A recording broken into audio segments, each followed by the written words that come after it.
You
want us to bring some chips?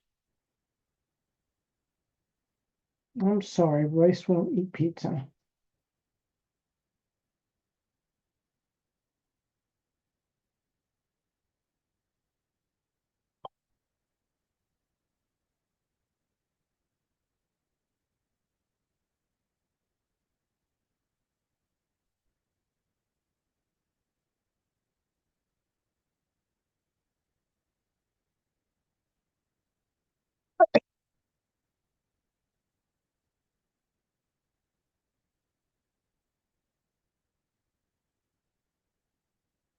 Mm.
They sent you an email for the end of the month.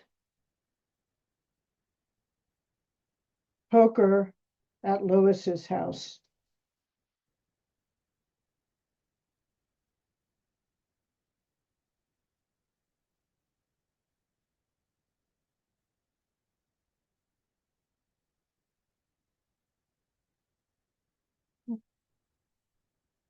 Oh, Zoom District 1.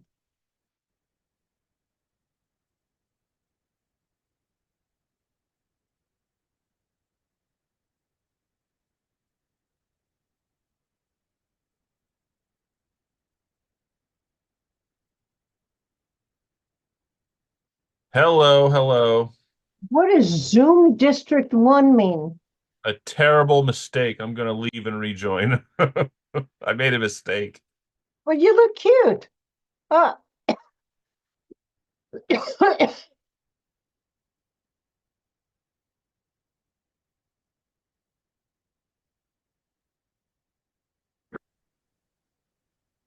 Francisca, I can't see you. There she is. Look how pretty you are outside with your hair down. Thank you. You're like dying. Is it really hot there? It's really hot. Yeah. What's I wrong mean, with it's nice your outside. It's nice to be outside where are you? in mid-city, in LA. Well, of course you're in LA. Yeah. Are you okay? Because you sound like you have a little roughness in your voice. Yeah, I have a little bit of a sore throat, but I'm okay. Okay, sweetheart. Hey, Jacob, I like that background. Hey, Eamon. Hey, I was invited to a film festival and Eamon was there and it was really great. Hi, all right. Olivia. No, I mean it was really great. And they did a short film about a mime having a relationship with a coffee cup. And I'm telling you, I could not stop laughing. So I'm meeting with the lady who produced it and directed it, and it's all done in clay animation. Mhm. So it's really cool. It was good, wasn't it, Eamon? Yes, I mean, really good.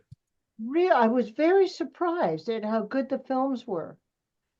Jacob, so we got in to see Earth, Wind, and Fire and Chicago. So it cost us, this is too funny to me. It cost us more to park in the parking lot than it did for the tickets. I Wow. went down, we were so far up, we were already all the way at the top of the forum. I mean, there was only 4 rows behind Where us was it? at the forum. So the sound was stopping midway because they had a bank of whatever it was. So I really had a hard time hearing Chicago, which is, if you guys have never seen or heard Chicago, it's a treat. The horn section alone is brilliant, as Jacob, a musician, will tell you. So then I had to put my purse. They made me file my purse because it was not plastic and you couldn't see through it, for another $10. And then I went down, they would not take cash. I went down to get just one thing of tequila. I'd already brought 2 waters. And you guys, for 2 small, teeny hits, they came to this much, $45. Wow. Got to stash your own flask. Well, and I tipped the guy $5, but I said, "Oh my God, this is absurd." He said, "It is so absurd." But I will tell you this: the very end of the show,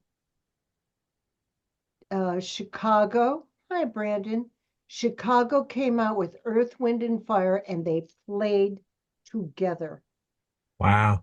And that horn section with Earth, Wind, and Fire's horn section, Jacob, because I know you're a musician, I thought I died and gone to heaven.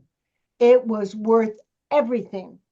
They not only were they brilliant, but they choreographed themselves so that all the horn players were moving and moving their instruments, and it was like, oh, that was worth everything. That was worth the entire show. Just to see them play 3 or 4 songs together. Wow. And of course, Alyssa and Francesca, you don't know who Earth, Wind, and Fire is. And Brandon, I don't suspect you know who Chicago or Earth, Wind, and Fire is, right? Heard of them, but I don't know their songs.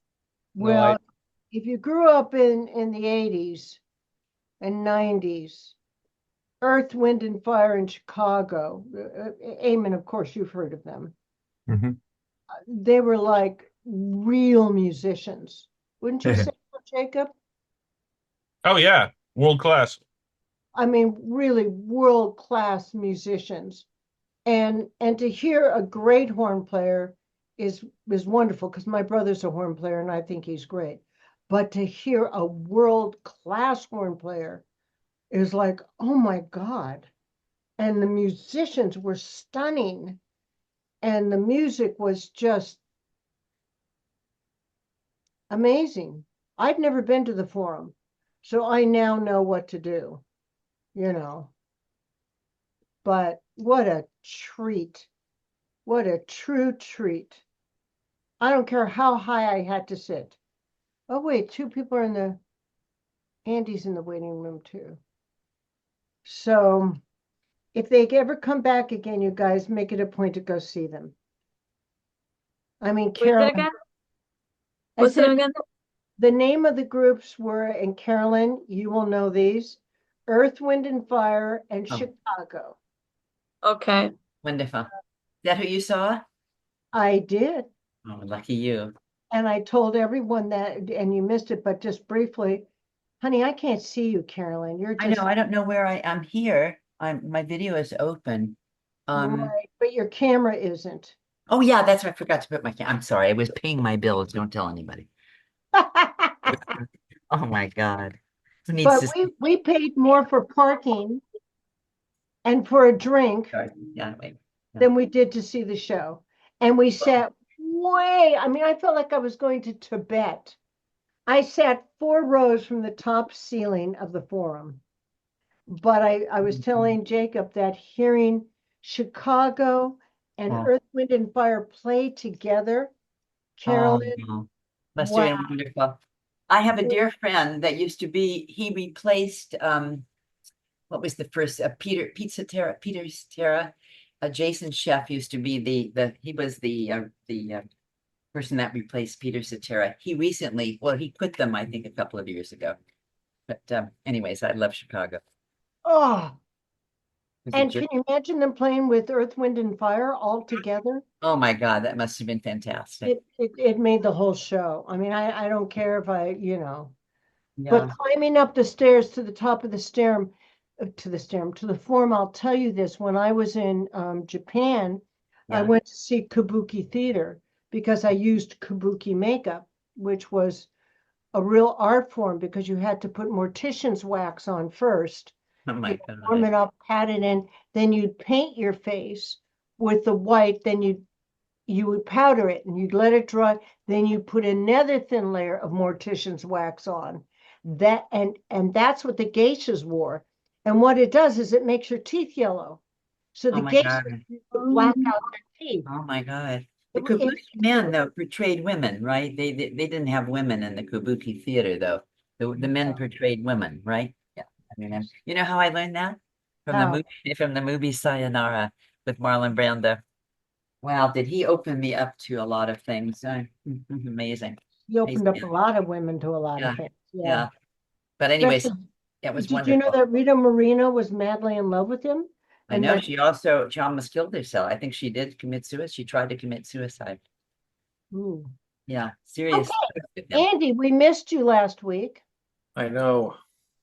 And then we Are, had Labor Day, are you Labor Day feeling off. better? No, Yeah, no, I'm feeling better. Yeah. no, we didn't have class last week, the week before. Oh no, yeah, I know. I was saying Labor Day we had off, so it's been a while. Yeah, Brandon, turn on your sound.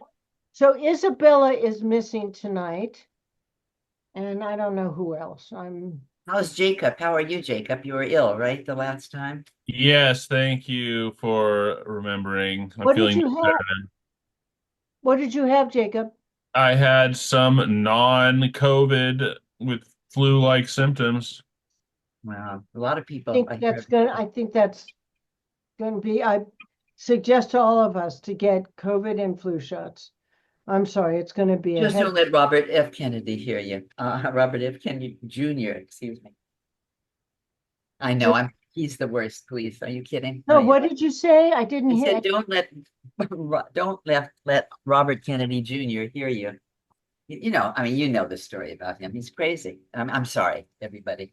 No, I don't know the story because obviously I don't follow You don't him. know him? You don't know about RFK Jr., that he was Yeah, running for president, right? yeah. And so now he supports Mr. What's his name? Trump. Trump. And they're in, I guess they're not in agreement. I don't think Trump felt that way. I think it's just RFK Jr. But yeah, he's the disgrace of his family. All the family has said they don't agree with him. And he's out of his mind. You know that Sergio Mendez died of the long-term. I don't know if you know that, but he died of long-term COVID. And you know that the black actor, Oh yeah, I heard the voice, James Earl Jones. My son told me that today. I was really disappointed. I loved his voice. Most beautiful voice. really, absolutely. Uh, Goodwill Hunting, I'm putting Andy and Alyssa. Um, I'm just getting you all set up tonight. whee! And education, My goodness, my thing. I haven't even looked at it. Carolyn and who's a Brandon, I guess. Carolyn, Brandon. Brandon, where's Brandon? We're getting to be an item. Wait a minute. No. Okay. Carolyn and Jacob. I'm sorry. Okay. Well, we'll be an item. And who am I missing? I'm missing Isabella. Let me I don't see. think you said my name. Francesca, I didn't? Yeah, no, I haven't because I'm putting you together now. So Okay. here's what we're going to be doing. Chinatown, Eamon, and Francesca.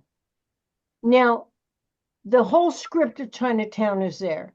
So, Eamon, if you don't want to do that first scene, scroll a little bit and do the scene with McGinnis, with the female lead, the Faye Dunaway lead.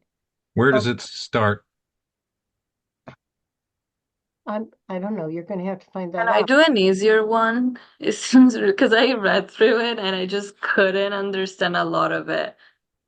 Oh, you did, Francesca? Yeah, I tried just to read through it and it Well, now that changes everything, doesn't it? sorry. Um, Be right back. um,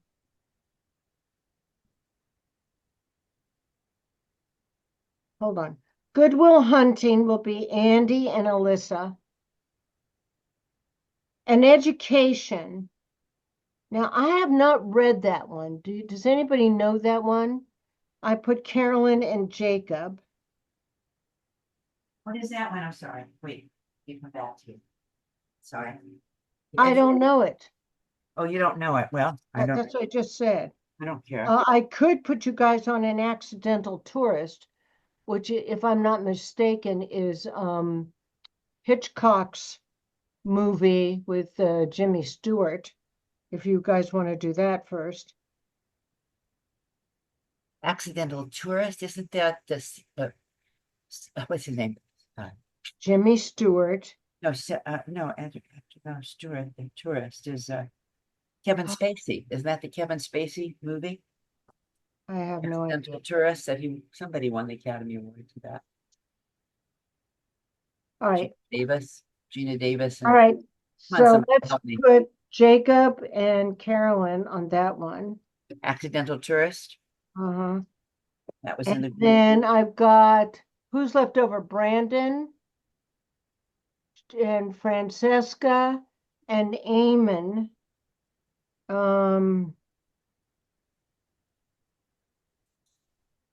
So Eamon, we're not going to do that one tonight. You're going to do Dangerous Liaisons.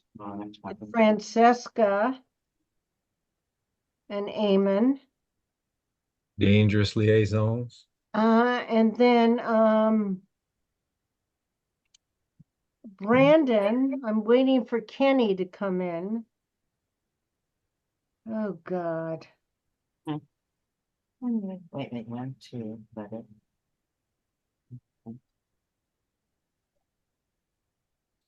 And I think that there's a scene, Brandon, in Chinatown, if I'm not mistaken, if you look through it, for two men.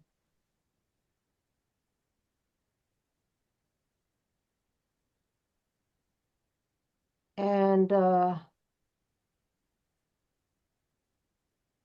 I just read up on the scene that you gave us originally, An Education.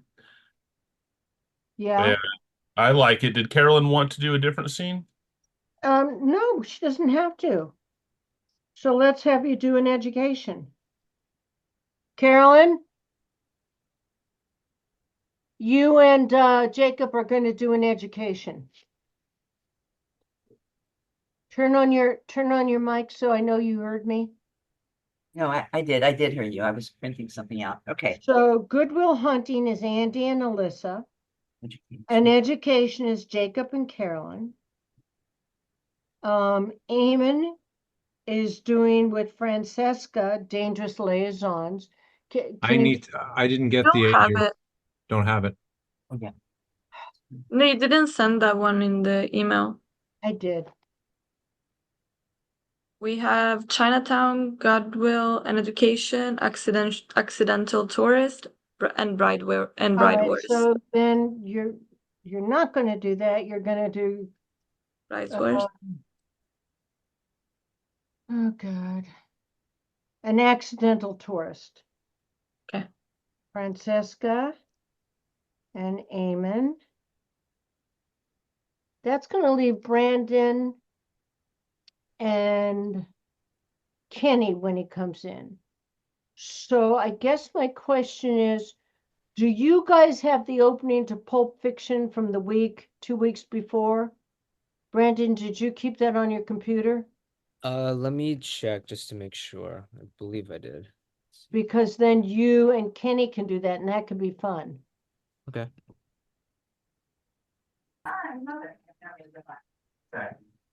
Okay, Cody. I'm good. Good. Okay, so what I would like you to do is, without too much problem, I'm going to do something different tonight. I'm going to put you in your rooms for about 7 or 8 minutes, just for you to make some very quick decisions on your characters. Okay. So one of the things that I think is really important, because sometimes this will happen in an audition where the casting director might look at Jacob and say, Jacob, I know you've been called in for this role, but I think you're right for this role. So you as the actor will have to go out and quickly read those sides and make some decisions. Okay. So how do you think, before we start, how do you think we make decisions? In a situation like that? Any answers or thoughts? There's no wrong thought. Don't second guess yourself because you have to go fast. That was a wrong thought. And God knows I love you, Alyssa. I never want you guys to feel that you're being rushed. Never, never let them rush you. No. That's not fair. You've driven your car over there. You used your gas. You put together your costume. You've made your choices already. And I hate that when we feel like we have to rush through just for them. No. Say, I'm sorry. I'm going to need 10 minutes. So I probably should have said that first, Alyssa. Where's Pauline? That's who we're missing too. I don't know. She hasn't Um, responded to my text. So if anybody says to you, you have 5 minutes, say I need 10. Okay? That's number one. Number two, if the casting director has looked at Jacob and said, Jacob, I think you're right for this other role, Jacob already knows he looks and feels to her or him like that character. So he can strongly pick some things out of his own life, out of his own back life that he might use. So when you look at these scenes, pick some things that are familiar to you that you would use. So the first thing you want to always do, let's make it real simple. All scenes can be done, believe it or not, on intentions. What do you want? What do you want to say, or what do you want to get, or what do you want to do to the other person? Yes? Do we all know intentions are? So those are active adjectives: to get him to love me, to get him to listen, to get her to leave me alone, to, to get out of this relationship, to find out what the truth is, okay? It has the word to in front of it because it makes it an active adjective. This is Bill Ball's style of acting, but I find it to be very practical. Okay, the next thing you want to think of is the arc. How does the character change in their thinking in this scene? Most casting directors are looking for an arc. They don't want you to read it straight through with one intention or one objective. Intentions and objectives are very similar. You must show an arc that shows them that the character's thinking, trying to negotiate what they're thinking. So you start at the beginning. When you get to the middle, maybe you think about it. Maybe you change your mind. Maybe you go a different way. That they need to see those beat changes. And then the ending, where you end up. That's called the acting arc. And it's very important, you guys. Most casting directors look for that. People who don't know what they're doing in acting come in, they pick one intention, and they play it all the way through. And that's why I always say, stay away from anger, because anger is deadly. It'll make you play all anger. Does that make Interesting. sense? Oh, yeah. My God. Stay away from sarcasm. That was my big problem because I was a comedian. I was sarcastic. No, doesn't work. Sarcasm doesn't work. The actor is a real person that comes from your inside spine, and they're very much trying to either make something work or not work. Real simple. Real simple. Okay? So I'm going to put you in rooms, and I want you to just quickly cold read it together and very quickly pick a little bit of a backlife. Remember how I sent you the little paper on Francisca? You got it, didn't you, in class?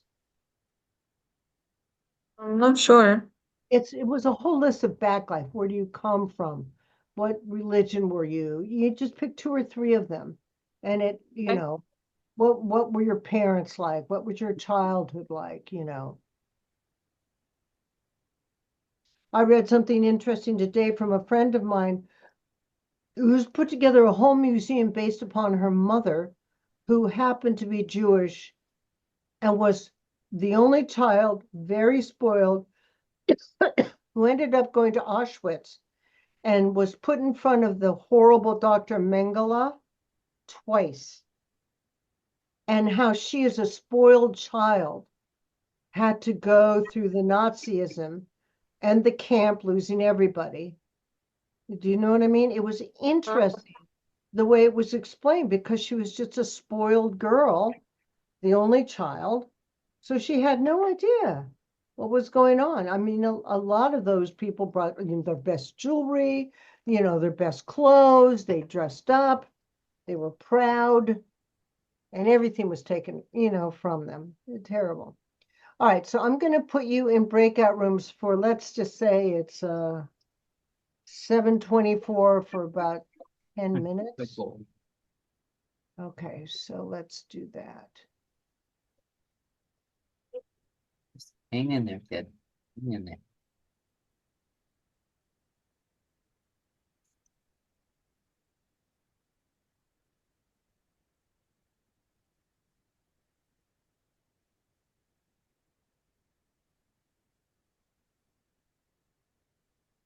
Well, that didn't work, did it? Let me try that again. Oh, this is Okay. In room 1, we will put Andy and Alyssa. In room 2, for an education, we're going to put Jacob and Carolyn.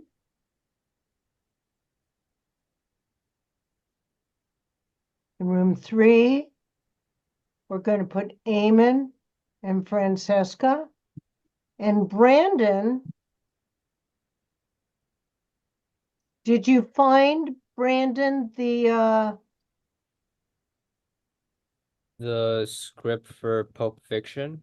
yeah. I was looking through it. I couldn't find anything for that. I couldn't find any script for Pulp Fiction.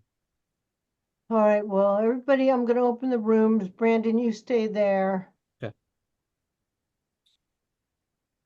Take your rooms, please. And Brandon, let me look for it. Okay.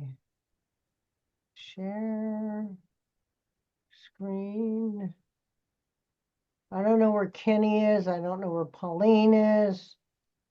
Nobody gave me a call.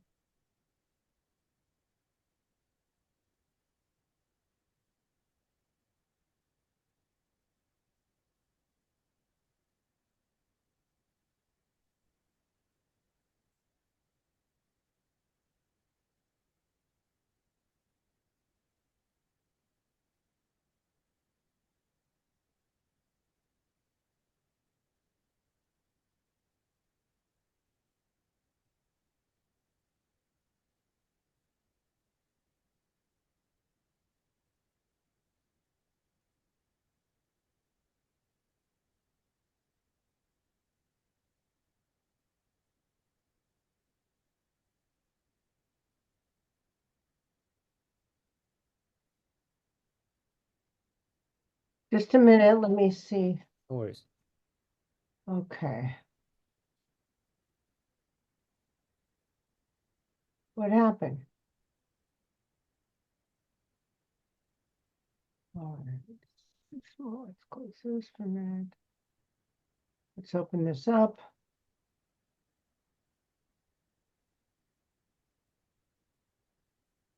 Wait a minute, let me close this down. All right, so now I wish people would call me, not you, Brandon, but when they're not coming. So I know, it's like, I get it. At least like give like in advance, like not maybe not even advance if it's something last minute. At least like a text or something. something. So, Yeah. wait a minute, where's my scenes?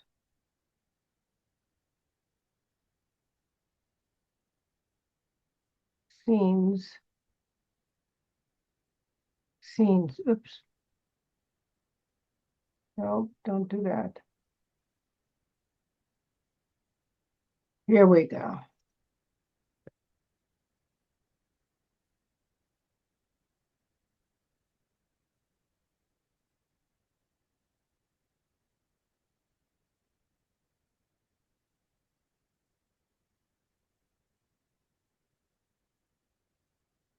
Hmm. Let me see this one.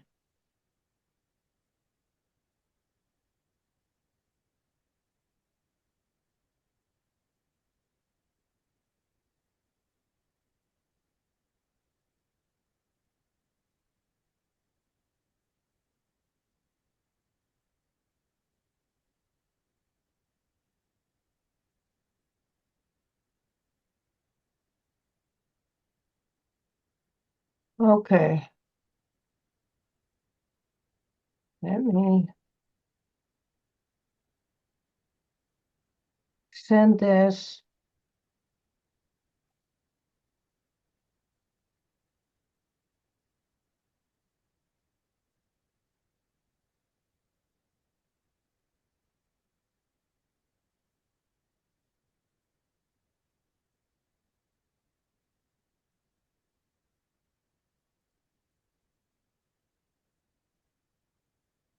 Huh. Trying to send it to you. How do I do that? I think if you go to File, Tony, on the top left, Yeah. maybe hit there, maybe hit Export Yes. or Export Export. or or I'm on maybe export. or maybe Share. Sorry, I meant Share. Like I'm used to Share right there. Um, Attach copy maybe instead of PDF. F. Okay. And then go close that down Yes. and go to There you Brandon. go. Yep, there you go. Brandon, that's you, right? No, No, that's it's uh my full name, Brandon Pereira. So see, maybe is it there? ah, Oh no, it's fine. yes, Oh, there, right there, there. there, there it is. Yep, And there. I'm gonna send it to Kenny. Okay. Oh God, this is in my way.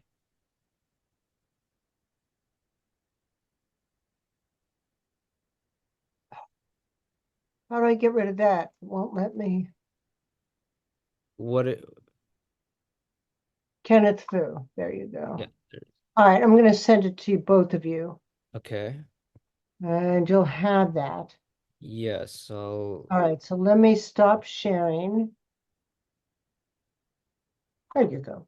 So, that's what you'll read with Kenny. I don't know where Kenneth Fu is. Let me see if I can.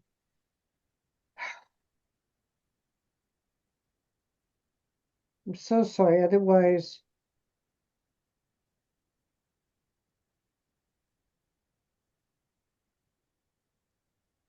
Kenny.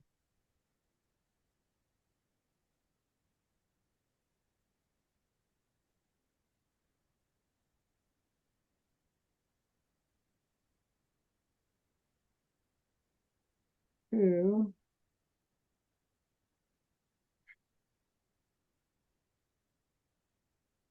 let's see. Let's see if I can just phone him.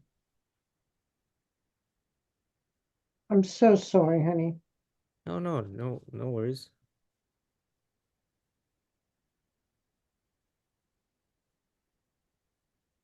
Let's see if he's coming.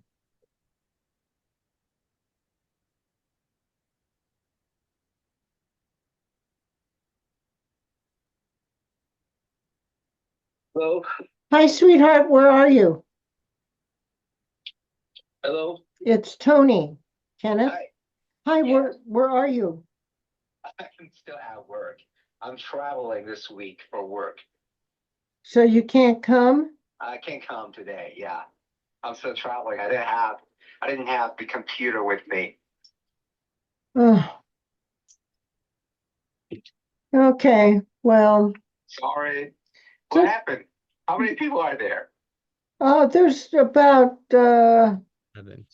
7 people, and we're missing you. And I've got a great scene for you. Oh, sorry. Yeah, not this week. Yeah, because I'm still at work and I'm traveling this week. Yeah, I won't be back until Friday. Okay, will you be here for Monday class? Next Monday? Yes. Okay, because that's our 6th class, and I need to find out who's staying. Okay. Yeah, you know I'm staying, so. All right.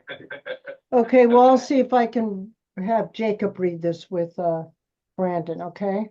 Okay, thanks so much. Bye, honey. All right, bye. So let me see. It's 7:34. I'm gonna go in. Hold on for 1 second. Okay.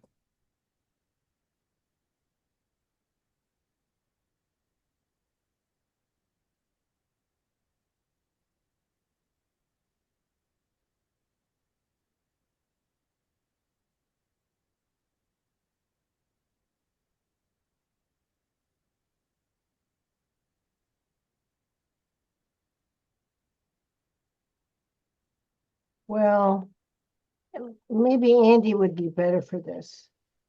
Do you Okay. have Andy's phone number? I do not know. I only have his email.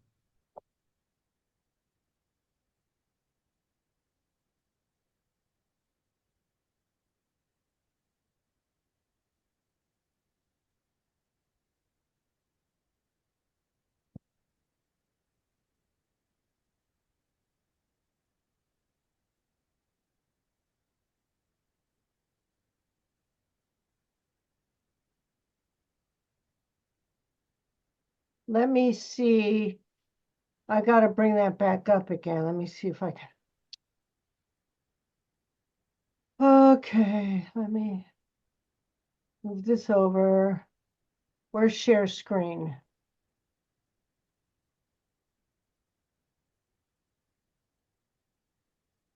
Share. Did you get it yet, Brandon? Yes, I got it a couple minutes ago. So it's here. I have it open. Okay, so let me close this down. Share. Confessions of a Dangerous Mind. Hmm. And I want to copy it. And then I want to close this and go, you said to file? Yes. If you or did you Of course, open the document? I closed it already. Let me see if I can get back into.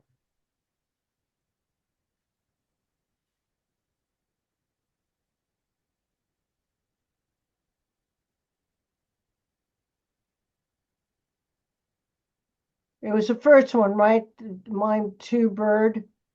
Yeah, let me double check. It's Bird visits Barris. Okay. So go to the right and send to desktop Or you can send to mail mail recipient.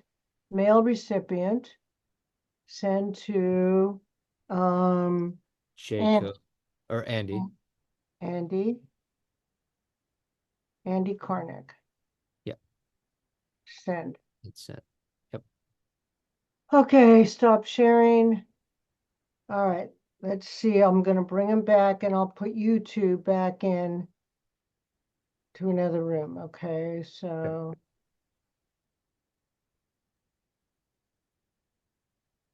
And you will go into room 4.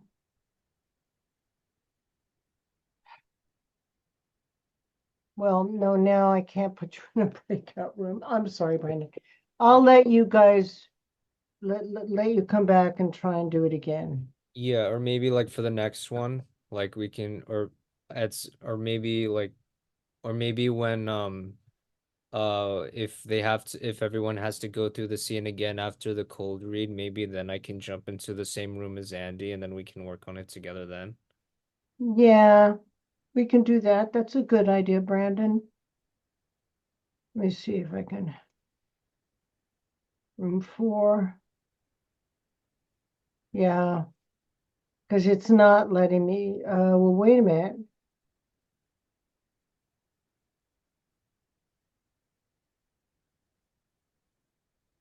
Yeah, it's not. Okay.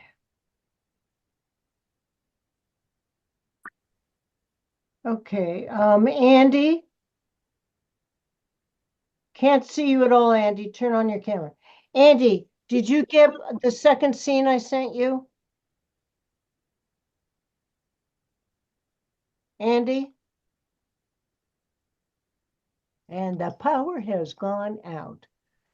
All right, did that give you enough time to kind of work a little bit on it? Uh-huh. Okay. We got through it more than once, but not all the way through twice. Okay, well, I was having technical problems. You'll have to forgive me. Andy, did you get the scene I just sent you to do with Brandon as well? Let me check. Confessions of a Dangerous Mind? Um,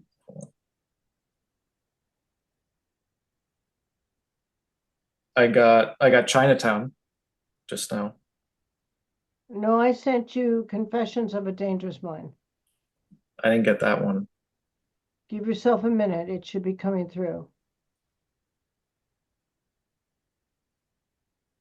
You sent me an email. Just Did you- now, Confessions of a Dangerous Mind. Okay, I I'm got sorry, if people don't let me know, I'm stuck with the scenes that I put together for you.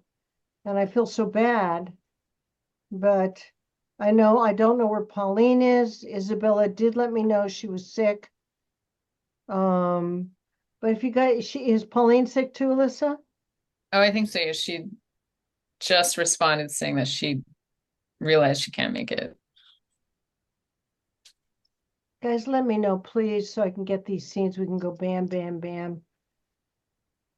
Something's going around. Well, yeah. Did you get it now, Andy? I got an email from you about 10 minutes ago. No, this was about 2 minutes ago. Okay, I don't see anything yet. But I think I do have it from when you sent it in the past. Is it the diner scene between Barris and Bird? Brandon, is it the diner scene? No, it's Bird visits Barris on the set of the dating game with a new mission.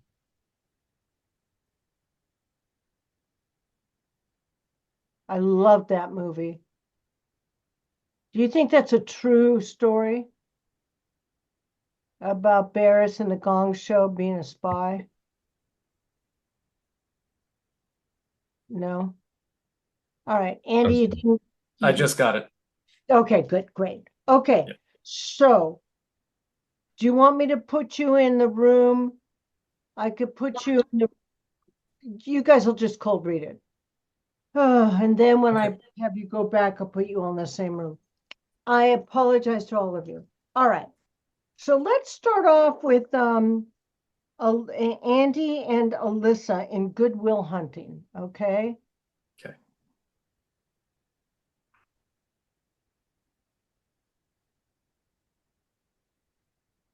Turn off your cameras. Francesca, turn it off. Sorry. Thank you, sweetie pie. Well, there you are again, pretty as ever. Okay. Don't put your hand on your chin, Andy. Never do that. All right, here we go. Well, are you awake?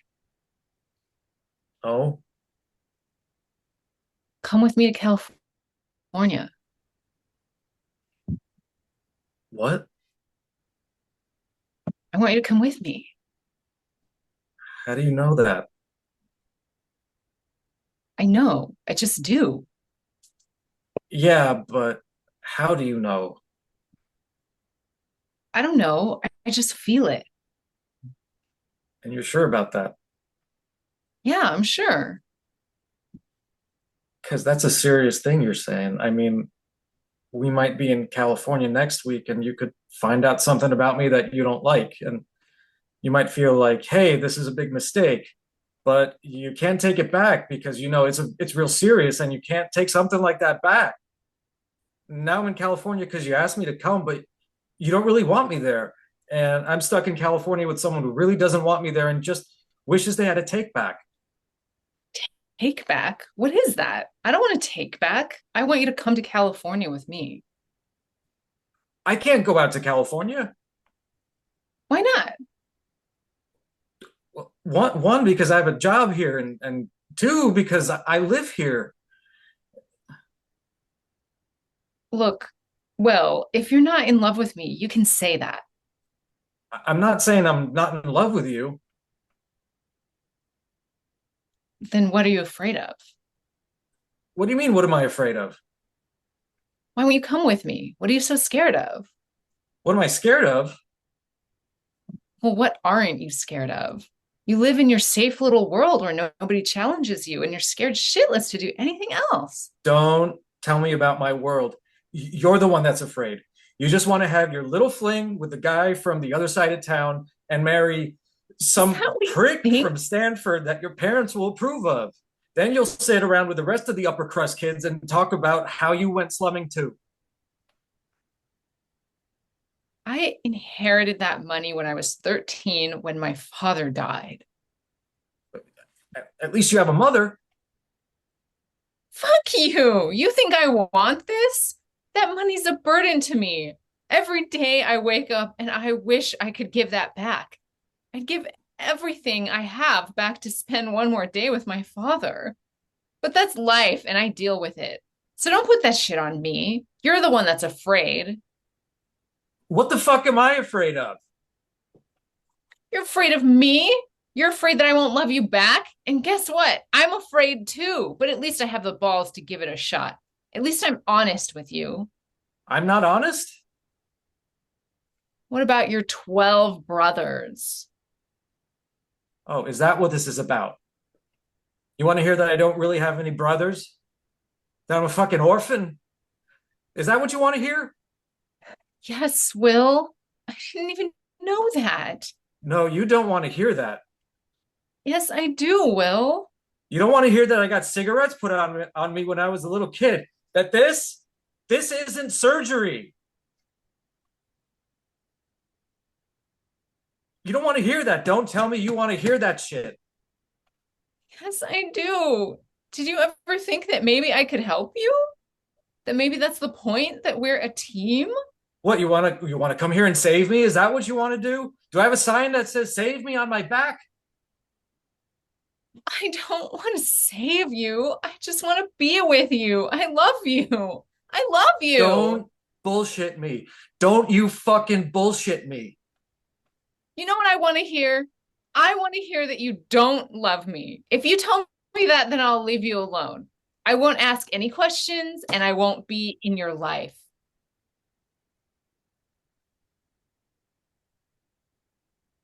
I don't love you.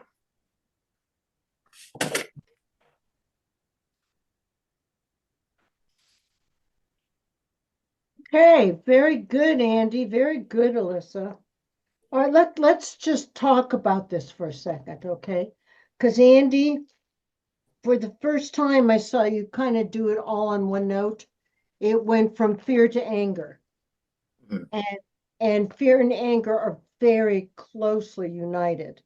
So it brought up for me the word you needed to cover. You needed to cover your anger and your fear. Do you know what I mean? Mhm. Like, Now, don't show that I'm angry and afraid. exactly, but you do show it.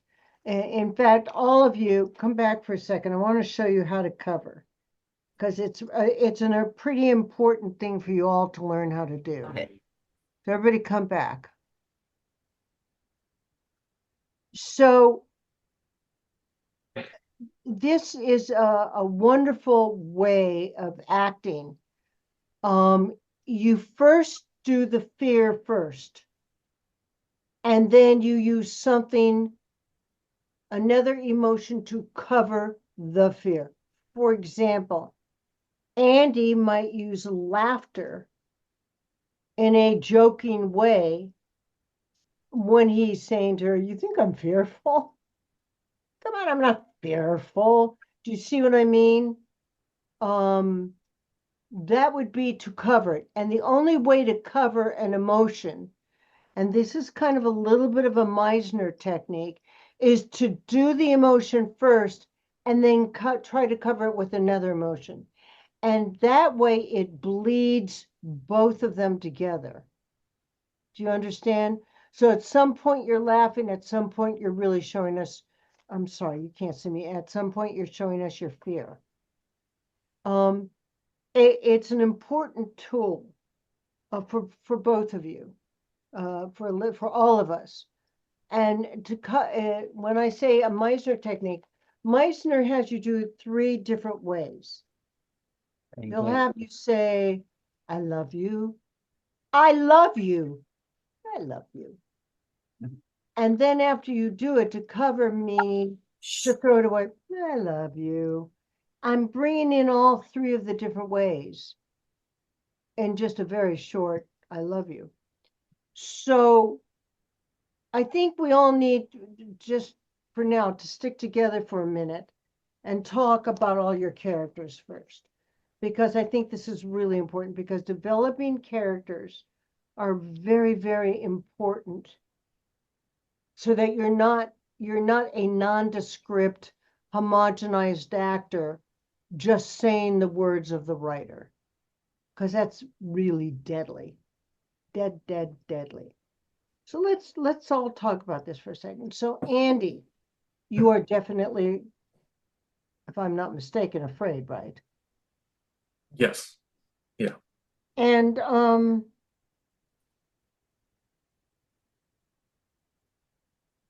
do you know Well, that? Go tell, anyway, talk. I've always been insecure about the relationship. I'm always waiting for the other shoe to drop. I don't think you've had a relationship. I think it's that dangerous for you. Hmm. I mean, that's how perhaps panic-stricken you might feel underneath it. In acting, they always say pick the most highest emotional thing you can feel. So if you've never had a relationship, oh my God. And here you are with an English woman, beautiful, educated, upper crust, Minnie Driver, who just, she's a wonderful actress, but I mean, rich on top of it, who totally gets you and totally gets all your brothers and is willing to probably even support you. You're devastatedly afraid. So how do you, Andy, access that? You have to think of a moment where you really felt like that in real life. Right. Where you can't even catch your breath, you're so afraid. But you don't want to show her. You know, the moment that I could think of in my own life was usually when somebody asked me to marry them. You know, I've been engaged 7 times. So obviously I have a true fear of commitment. And that is because the first time I started to get committed to someone, they betrayed me so badly that I could never trust anyone again. So there's that moment that comes to you where you go, I can't even breathe, you know. The other thing is, and I think it comes in on when you say, how do you know that? I don't think you jump in and say, how do you know that right away? I think it's got to hit you, Andy. And we see the change there. Like, how does she know that? Elisa, I think you're so smart that you realize how scared he is. But I don't think you know how to handle it, except to challenge him, because that's the kind of woman you are. And I think you're like that in real life, Elisa. That's why I actually gave you this role. I think that all you know is to challenge him. And this is where the two are crossing the same, they're after the same thing, but they're not close to the same thing. Oh, it's a great story. Huh, what'd you say, Carolyn? Oh, nothing. I'm sorry. No, I'm sorry. Forgive me. No, this is where I think this is where actors can help other actors. So I think that the whole beginning is, are you awake, Alyssa, and Andy waking up? I think there's a lot of joy in you, Alyssa. This would be a change of just you really feel in your heart of heart, this is the best night of lovemaking. You felt so close to him. And Andy, I'd like to see that when you wake up, I'd like to see how that moment in your face of, oh, I'm not asleep. That it was wonderful. And then she says what she says, that throws the whole wrench in the relationship. Where you make your changes, 12 brothers. Alyssa, you're like a lawyer. 12 brothers. So you're trying to show them, I don't care. Andy, for you, huge embarrassment. Nobody's ever gotten this close to you. Do you know what I mean? And also, I think that the fear starts to really enter, and you did start to play and do fear well, but I didn't feel it was real, Andy. Was where you start talking about, you're going to leave me, because we've all had that fear. You're going to find someone better than me. You're going to find someone smarter than me. You're going to find someone rich. You're going to find someone, and then I'm going to be left all alone with no money in England. That's the true fear. At least you have your brothers here who've always gotten you out of this shit. Oh, I see. Okay?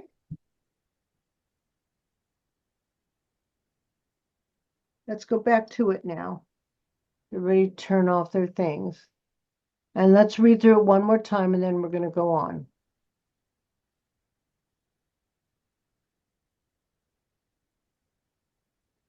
Get your hand off your cheek. You put your head to the side like you're sleeping, Andy. Yeah, that's all I need. Well, are you awake? No. Come with me to California. What? I want you to come with me.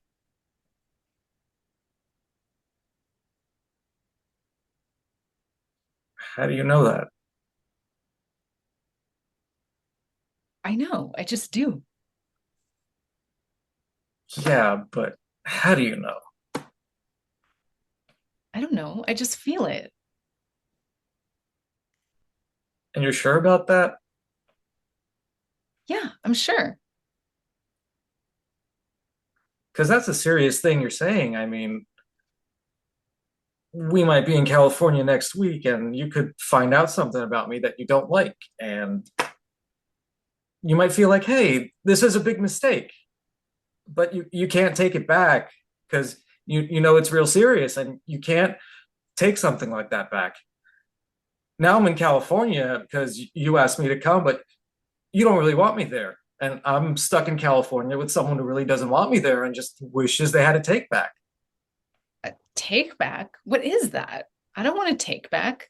I want you to come to California with me. I can't go out to California. Why not? One, because I have a job here, and two, because I live here. Look, Will, if you're not in love with me, you can say that. I'm not saying I'm not in love with you. Then what are you afraid of? What do you mean, what am I afraid of? Why won't you come with me? What are you so scared of? What am I scared of?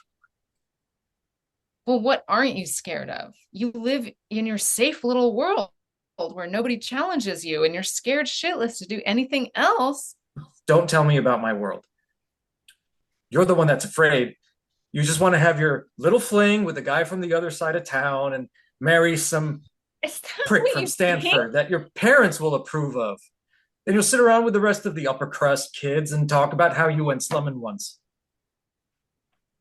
I inherited that money when I was 13, when my father died. At least you have a mother. Fuck you. You think I want this? That money's a burden to me. Every day I wake up and I wish I could give that back. I'd give everything I have back to spend one more day with my father. But that's life and I deal with it. So don't put that shit on me. You're the one that's afraid. What the fuck am I afraid of? You're afraid of me? You're afraid that I won't love you back? And guess what? I'm afraid too. But at least I have the balls to give it a shot. At least I'm honest with you. I'm not honest.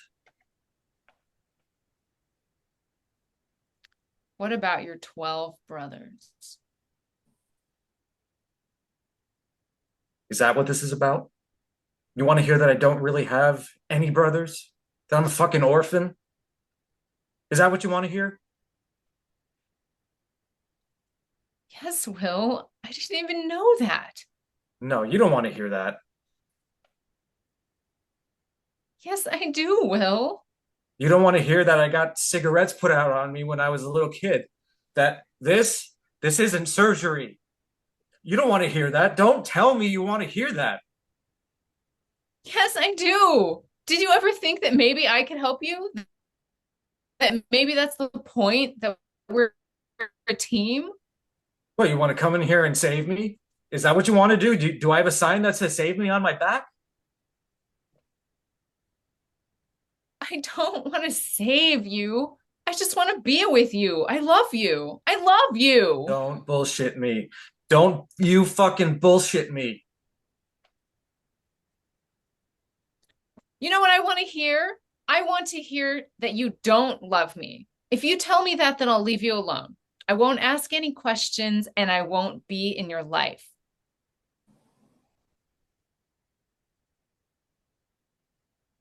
I don't love you.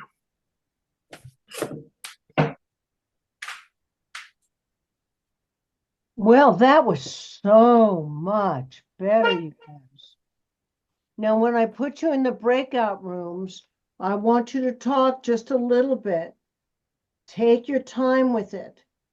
Alyssa, take your time with the 12 brothers. Take your, I loved the way you ended it, Alyssa. I thought that was lovely. Of just like, oh my God, And Andy, you did some marvelous work as well with the ending, and I could see you fighting yourself. Do you know what I mean? That was really good. I want you to go deeper, just a little bit deeper than that. This is a very poignant scene, and it isn't all quick repartee. There are moments where you're both like, you know. So very, very good. So just make a little bit deeper choices, and I would say, Alyssa, I'd like to see even more of you being hurt. because he's really hurting you after you have to tell him about your father. And when he says, Andy, this is a very important line, well, at least you had a mother. And I think you need to stress the word you, Andy. And, I don't want to give you direction that throws off your reading in any way. But I think that is exactly a very important line because you're making her feel really bad that she even had a mother. You had nobody. All right, my next two, please come on in.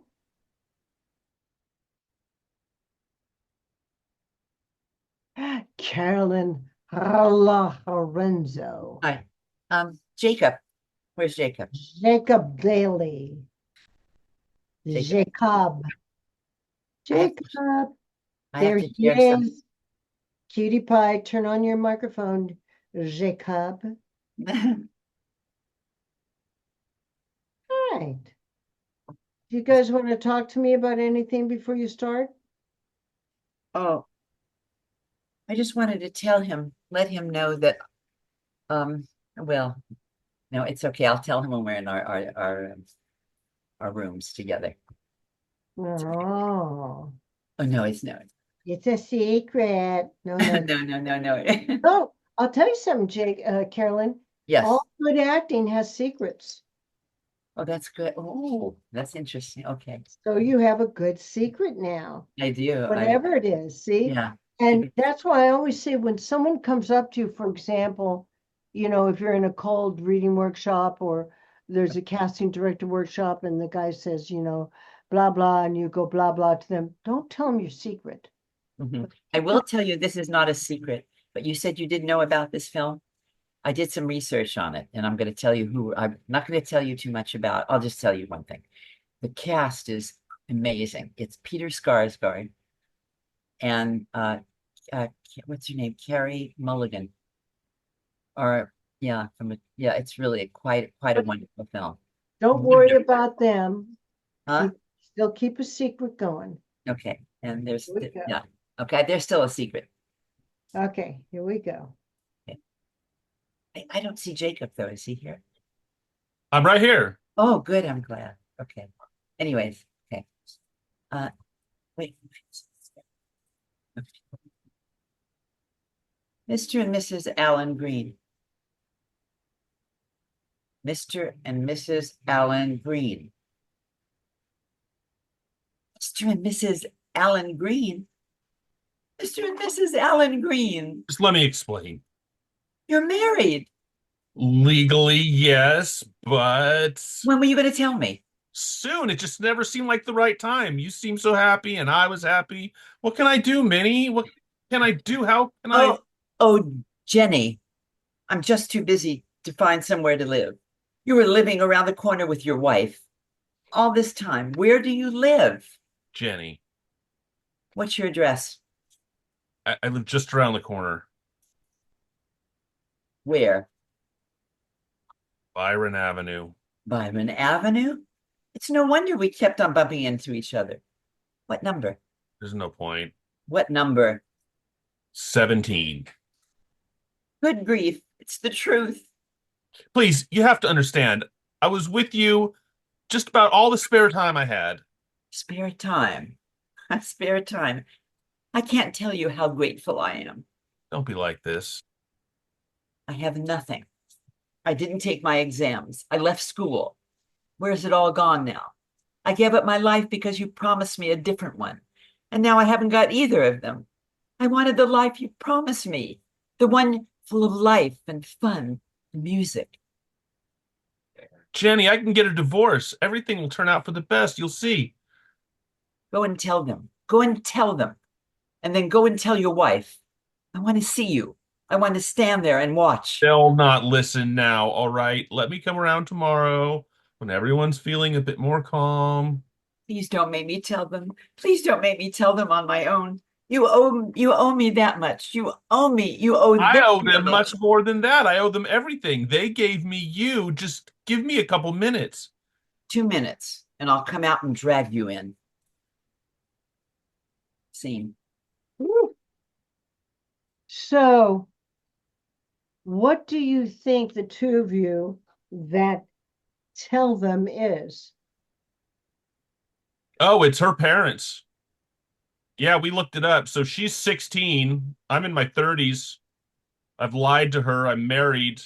Her parents suspect something, and now she's discovered that I'm married, and she is telling me to go in there and face her parents, who've been telling her the whole time not to mess with me because obviously, I'm in my 30s and she's like 16 and it's a mess. Almost 17. She's almost 17. Almost 7. Well,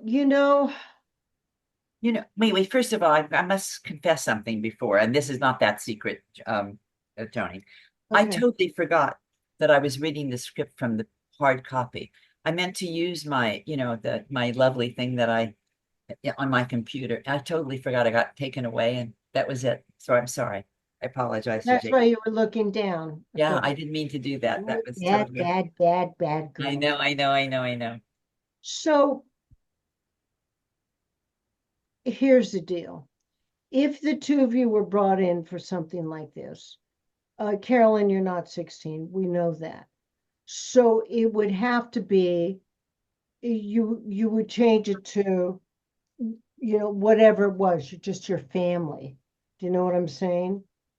But in reality, because she is 16, it's so interesting because today I was just watching 10, no, I think it was 25 of the most sex addicted actors in Hollywood. And one of them was, believe it or not, Charlie Chaplin, who kept dating 14-year-olds, 16-year-olds. He married them, in fact. He married Paulette Gardner when she was 16 or 17. And he also married, was it Hemingway's daughter? Someone's daughter, who was, Una was only 16 when he married her. So, it's just what they're attracted to. So I guess here's my question to Jacob, because it's an intense scene. It's not a long scene. Jacob, do you think that you are going to marry this girl? Whoa, absolutely not. But I know that she must believe it to continue the relationship, and I'm definitely benefiting from the relationship. It's kind of this escape from the reality of being married and having all these problems in my life, and here I'm with her, and it's all about dreams of the future, and everything's going to be great.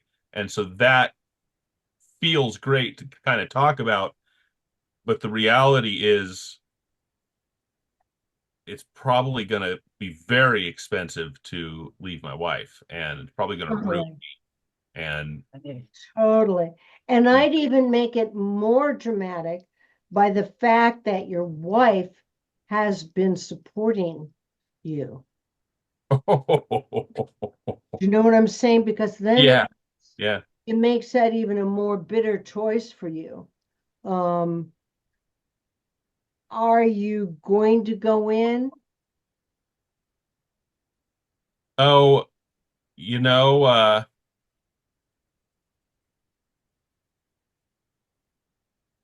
am. I'm I going to think go in there. I'm going to try to bullshit her parents, but the real thing is going to be facing my wife and kids.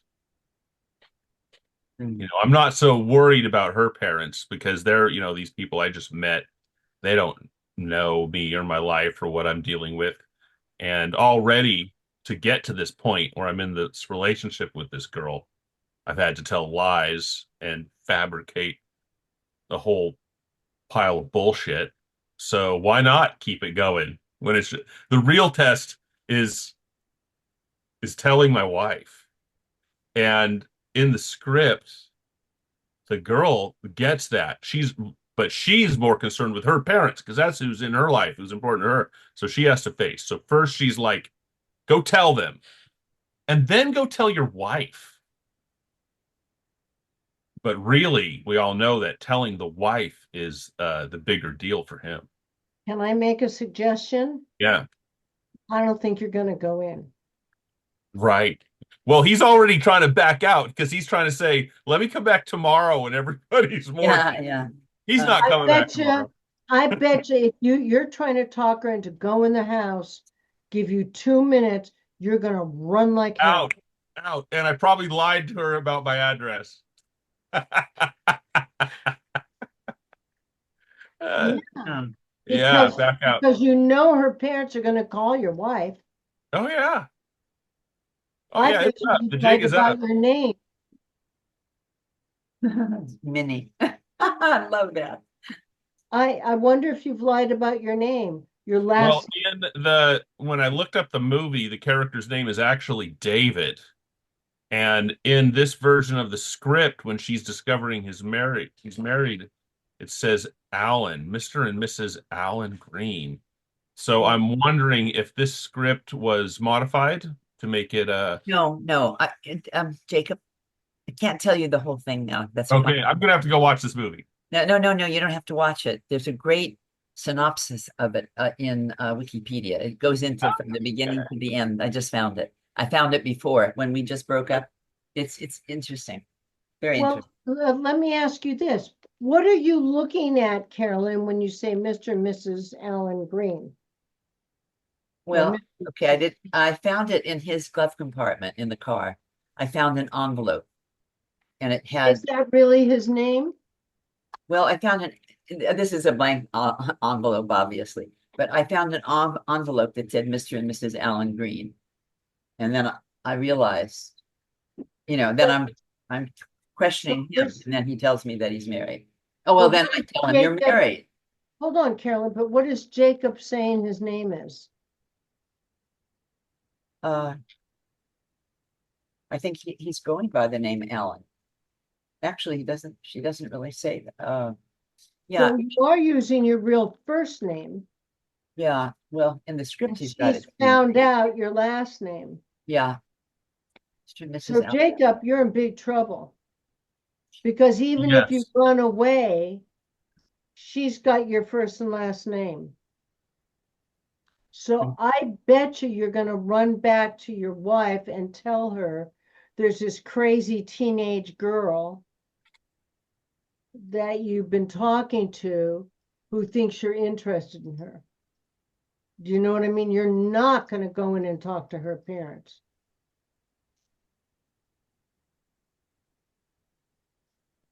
I'm reading the synopsis now. All right. All right. Okay, so Carolyn, Yes. let's talk to you. You're Okay. 16 Yes. and you keep meeting this man on the street or what? No, I miss God. Okay. This is the back. Unfortunately, there is really a backstory.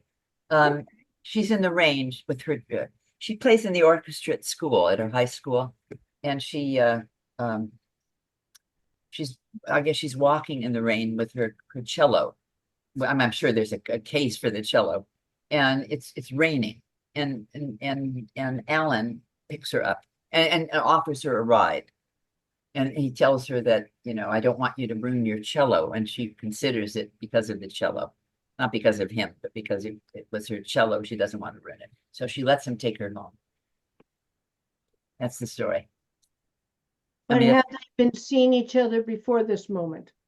Well, he's been eyeing her. He's a scam person. He's maybe above Jeffrey Epstein in real life, but he's real. He's a what do you call that? A slimy person. I don't know what to call people like that. Swarmy. Swarmy, yeah. He's Swarmy. bad. Yeah, he's a bad guy.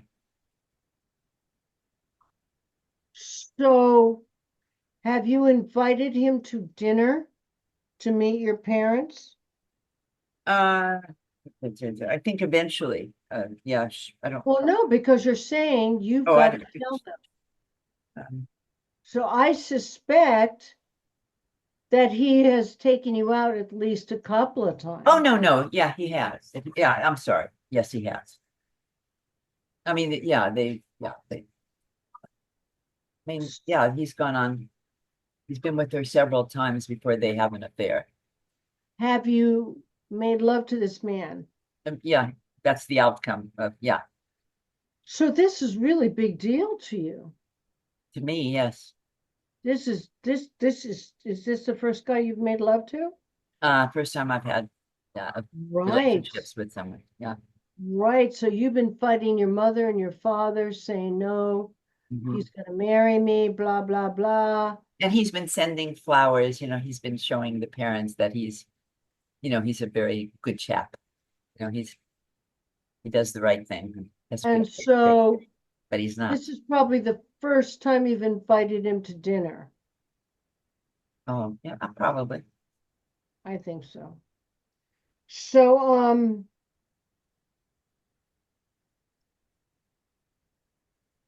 Jacob, do you feel swarmy?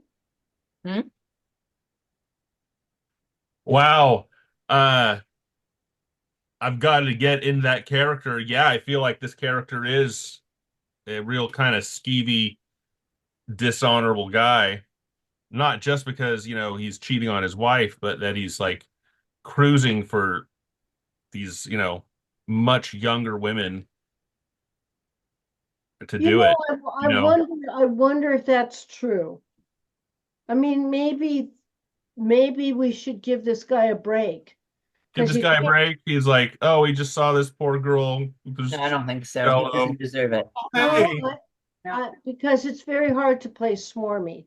It's Yeah. very hard to play that because then we don't like you.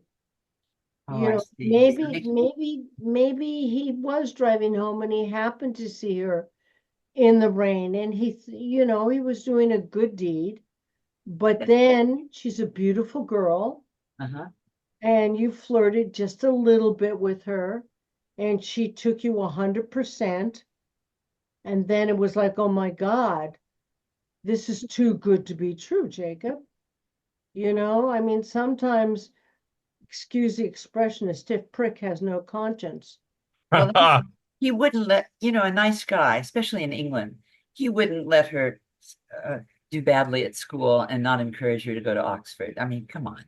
That takes a real low life to do that to a woman, to a young woman, any woman, but especially to a young, promising woman. It's got to be yucky. I can't find the right words. This is terrible. Well, but maybe, Jacob, you really feel like at these times that you were going to leave your wife. We really believe these moments when we say them sometimes, because the problem is, Carolyn, Yeah. is that if if he plays what we call the end result, a swarmy man, we don't like him at all. We have to really believe that Jacob loves this girl and that he's going to do good by her. It's funny. I didn't get that feeling, but okay. Even just reading and not knowing anything about this story, I kind of read it the way he really is, but that's okay. Oh, I'm glad you pointed out because they say no one is the villain of their own story. Like They the are. villain of every story, they're the hero in their own story. They've Exactly. rationalized and justified everything, and Everything. that's and very perhaps intelligent. to the outsider, we can say like this isn't possibly ever going to work, but it's exactly that suspense of disbelief that has Yeah. him hooked in this relationship. Why Yes. he wants I to be think with her so. because he's I like think he escaping. really loves you, Carolyn. I think Okay. he really wants it to work. And it's not until the moment that you discover this This envelope. that he suddenly goes, oh my God, Uh-huh. and he's going to bolt. Yeah. You know what I mean? It's like, I think he was thinking with his male organ and he wasn't thinking with his head Right. Well, because otherwise we'd hate him. You well, know she, what I mean? We'd get it right away. And for you, Carolyn, yep. you're coming from a little girl place. I think this is your first love. I think that's the first time you've made love. And I think you're pretty freaked out. So let's see what happens. I'm gonna try to use this thing and Let me try it with it. All right. Mr. and Mrs. Green. Mr. and Mrs. Green. Mr. and Mrs. Allen Green. Mr. and Mrs. Allen Green. Just let me explain. You're married. Legally, yes, but When were you going to tell me? soon. It just never seemed like the right time. You seemed so happy, and I was happy. What can I do, Minnie? What can I do? How can I? Oh, Jenny. Oh, Jenny. I'm just too busy to find somewhere to live.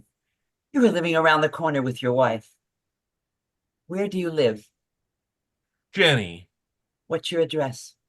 just around the corner in Where? Byron Avenue. Byron Avenue. It's no wonder we kept on bumping into each other. What number? There's no point. What number? 17. Good grief. Please, True. you have to understand, I was with you just about all the spare time I had. Spare time, spare time. I can't tell you how grateful I am. Like this.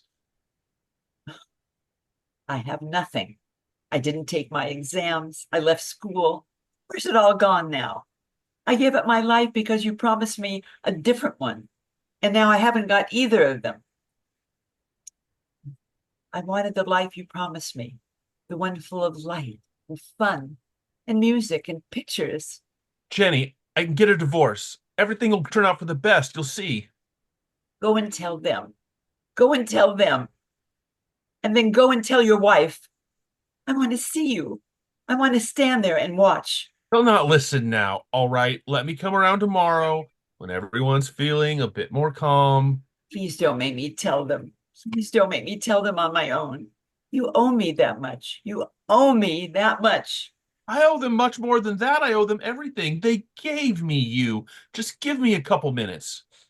2 minutes, and I'll come out and drag you in. Oh, that was so much better. So, are you assuming that what? he told you to stop school, Jacob? Did you tell her to stop school? I don't think he did, Carolyn. I don't know. I don't think he did. He didn't do that. She took it upon herself because it's their first I date. think so too. Yeah. So I think it's what she's putting on him is guilt. You know Yeah. what I mean? Well, she's, And- you know, that- yeah. And she has every right because she's Yeah, 16, that's but right. I don't think he ever stopped you from doing that. He just had plans where you expected him to marry you and, be this way with you. So I I I just think you need wanted to to say be something. Carolyn, I think you need to take a break there. Wait a minute. And I think that area is to make him feel horribly guilty. Yeah. There's one line that I screwed up, and I'm sorry that I did. He But calls don't worry about it, please. Yeah, okay. All right. The mini line. I'm sorry. Now I see it. I couldn't believe it. Sorry. But don't worry about it. But Okay. I think that you need to, with I stopped school and all, that's to make him feel really guilty. That's a 16-year-old thing. Yeah. Because I don't think he ever told you to do that. And Jacob, I liked how you played him. Me too. And I want you to even be more innocent at the end. No, give me 2 minutes. I promise you. I need, I've got to bring myself together to make this decision. I promise, even if you have to repeat that line because you're going to run like shit, but don't let us know that.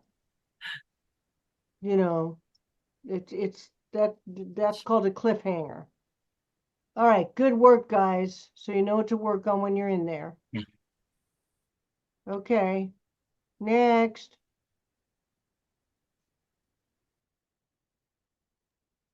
Do you want to go?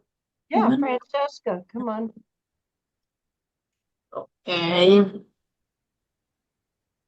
Okay. Sorry, 1 second.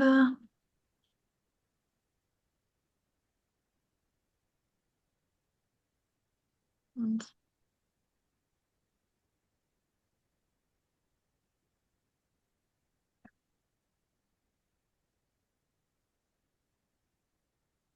Ready? Ready? Hello, Sarah. Hello, Macon. You made a good time coming from the airport. We actually landed a little early, even with the storm. Made you some tea. Well, that's very nice of you, Sarah. So, how was Atlanta? About the same. Peachtree Road, Peachtree Center, Peachtree Fire Hydrant.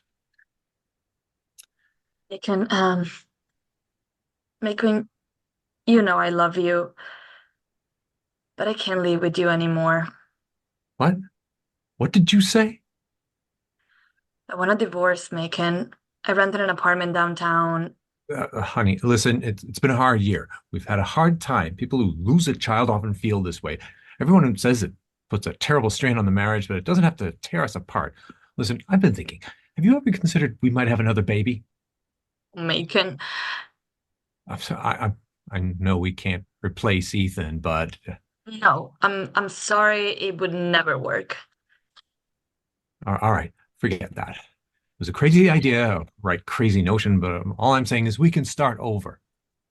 Macon, ever since Ethan died, I had to admit that people are basically bad. Evil, Macon, they're so evil. They take our 12 years old boy and shoot him through the school for no reason. There have been times I have not been sure. I've not been sure I could live in this kind of world anymore. That's true what you say about human beings. I'm not trying to argue. Now tell me, Sarah, why would that cause you to leave me? Because I knew you wouldn't try and argue. You believed all along they were evil. This whole past year, I felt myself withdrawing from people just like you do, Macon. I felt myself become leery. Well, there are worse disasters than that, I guess. Not for me, Macon. I know you loved Ethan and I know you mourn him, but there is something so, what do I call it? Muffled about the way you experience things. It's as if you're trying to slip through life unchanged. Sarah, I'm not muffled. I endure. I'm holding steady. I know you think that, but I think you're fooling yourself. It's not by chance that you write those silly book telling people how to make a trip without a jolt, so they can travel the most wonderful and exotic places in the world and never be touched by them and never feel like they left home. That traveling on chair is not just a logo, it's you. No, no, it's not. It's not. When Ethan was in our house with us, we were all right. If there was a distance between us, it didn't matter. We had heat and in common. But when we lost him, I needed you. I needed you to comfort me. I needed you to be the kind of person you've never been. And that is not even fair to ask of you. That's why I have to go. Sarah. Don't fight this, Macon. I don't know how much strength I've got, and I'm never gonna recover from Ethan's death. But there's a chance I could make a life anyway. But my only hope is to get out of here, away from you. Let me go. Interesting. Um,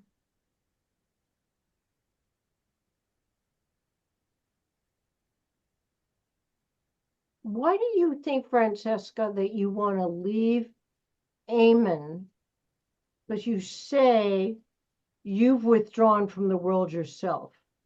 Yet he writes all these books about, I think, from what I got, about touring and the wonderful places for people to go, right? Am I correct in that? So he goes on these tours. Okay. No, I'm just I don't- asking. Do you think, Eamon, you go on these tours? Uh, She says you leave me alone. I don't know anything about the story, but it seems like I do some traveling. Um, but that's all I really know. I don't think I really leave her just, long periods of time while I go traveling the world. I probably just do a lot of research and just, Well, there's a couple of things now, Francesca. Mm. You really went through your monologue, and it was a big monologue, and you went through it really fast. Mm. You need to find in that monologue where you make your point to him. And a couple of places that I tried, because you were going so fast, so forgive me if I didn't catch them all, is that you felt a year ago when your child was killed that he withdrew from the world and planted himself in these books and tours that he was giving, thus leaving you alone to deal with your own pain in your own way, which was just horrible for you. Yeah. So I think that's one of the points that you're trying to make to this man. And that I think you're also trying to say to him, he always had this feeling about other people that they were bad. Because you say, like you always felt that way. You didn't. You were the positive one in the family because you had your son, you were nurturing him, you were having him grow up, and then he gets shot in a schoolyard. And now you're seeing people as the way your husband did. I think that maybe even the beginning of your relationship is evil and you're in terror. And he's not around because his way of healing himself might be to take people on tours. The Accidental Tourist. I've not seen this movie, so I don't know. But if I were acting in it, I would make a couple of those insights that's the reason why you want to leave him. He's not there for you. He was never there for you. He was only there for us, you and Ethan, you and your boy. But when you lost your boy, you lost him in your mind, and you can't be alone anymore. You can't face it anymore. So I think you need to make those points. And I think that if I could suggest you going slower in your monologue and thinking of why you're making those points. A woman who loses her son, I think is the worst thing that can happen. I've never had children, so I don't know.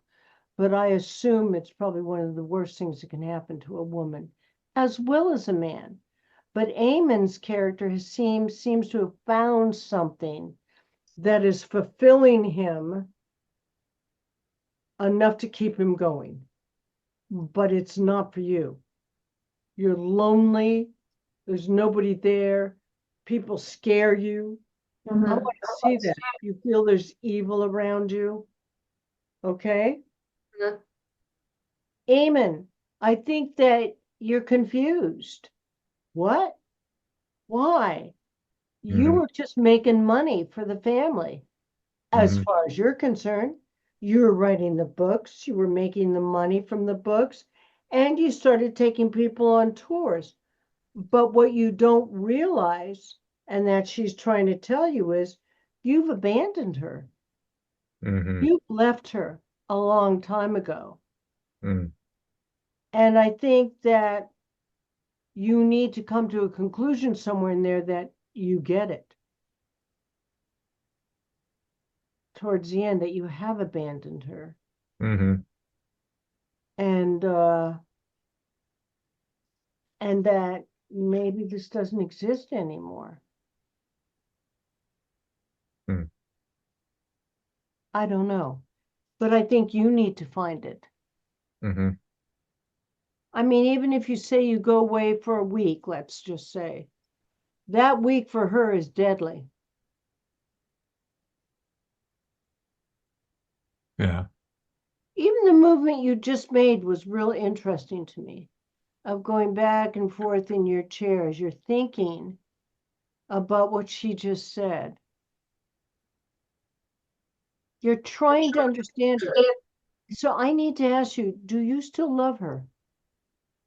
Yes, but I think just haven't shown it the right way.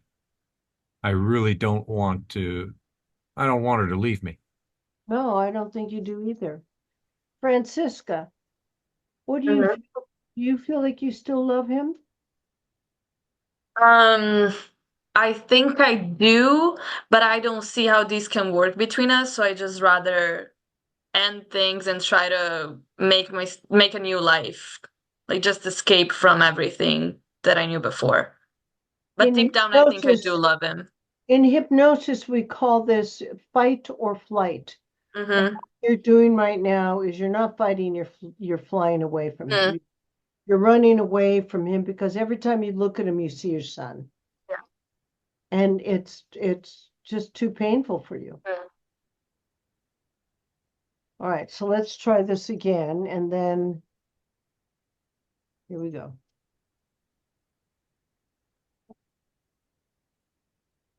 Hello, Sarah. Hello, Macon. You made a good time coming from the airport. We actually landed a little early, even with the storm. Yeah. Here, I made you some tea. Well, that's very nice of you, Sarah. So, how was Atlanta? About the same. Peachtree Road, Peachtree Center, Peachtree Fire Hydrant. Macon.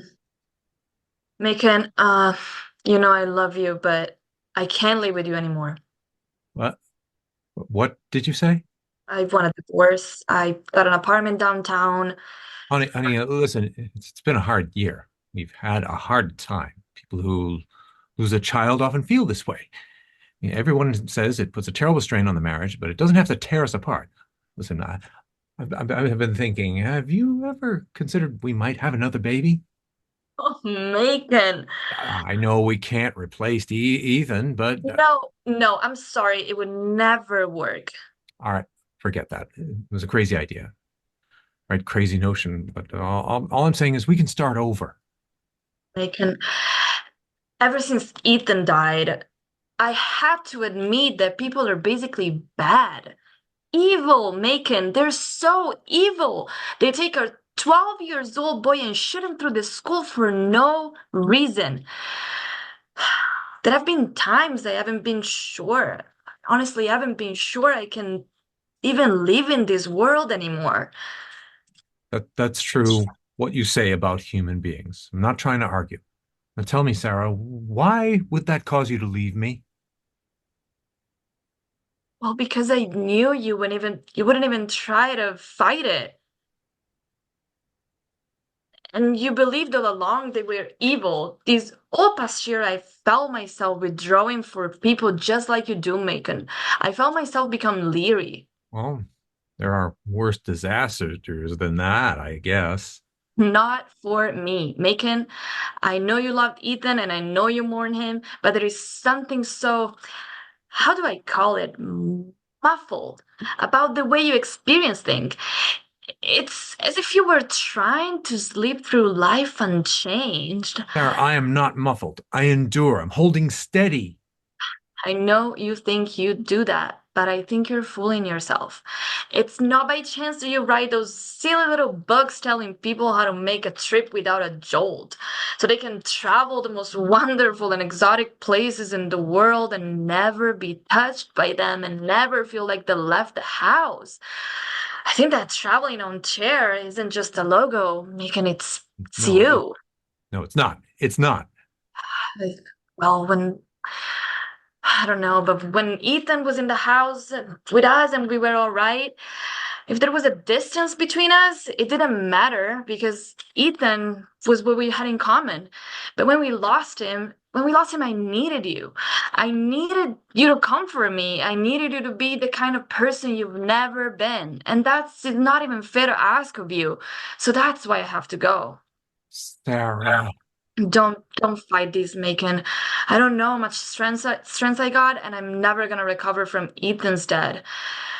But there's a chance I could make a life anyway. But my only hope is to get out of here, away from you. Just let me go. Interesting. First of all, Francesca, you did a really good job.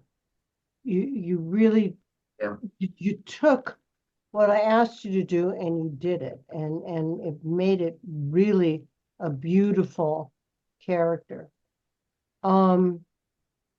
Eamon, my first instinct, and it's really interesting, and you did it naturally, and it was wonderful. when she politely said to you, I've made you a cup of tea, and you politely say to her, that's very nice of you. Right then and there, it tells me the story of what's about to happen. They become very polite to each other because they like each other, but no longer love each other. And it was really weird. You did that really? You said, thank you very much. How many times do we say that to someone we're in love with? Oh, thank you so very much for making, we just go, oh, thank you, make me the tea, you know? And I like how you got angry, Eamon, and I think you should get even a little bit more angry, which is those silly little books you make. Mm. They're not silly. They make you money. She survives off them. Now, Francesca, here's one thing you need to do. I've got to start training you to look up here into camera. You were looking here, so whole it didn't time. look like, yeah, it didn't look like you were looking at him. You Mm-mm. must get your words from the script. Take your time, but be looking at him through the camera. Otherwise, you're not looking at him.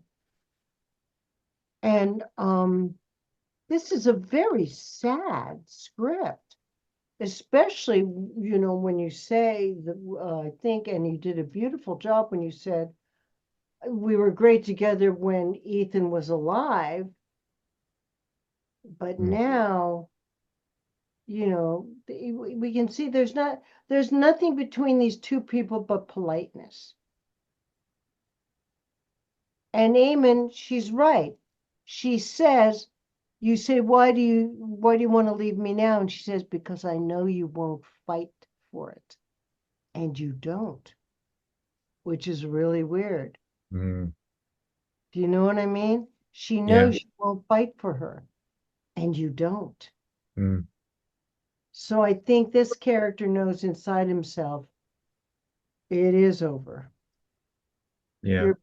You're both very tired and in deep, deep sorrow. Mm-hmm. Yeah. In deep, deep sorrow. So work on it just a little bit more when I put you back in there, okay? Okay. In the breakout rooms. Okay, Kenny and Brandon.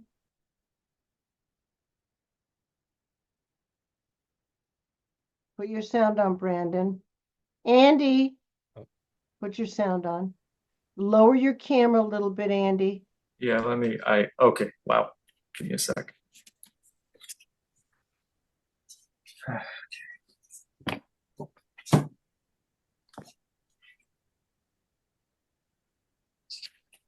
There you go. Now, do you know which characters you want to play? Yes. Yeah. I'm playing Barris. And I'm Bird. Okay. Okay. Let's see it. Son of a bitch. Oh wait.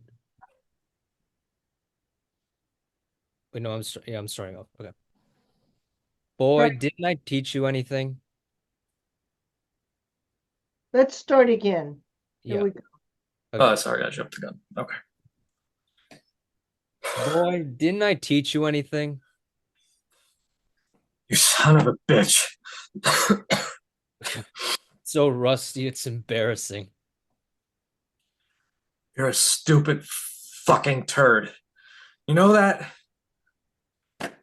Can I buy you lunch? Ah, lighten up, hombre. Fucking neck hurts. Okay?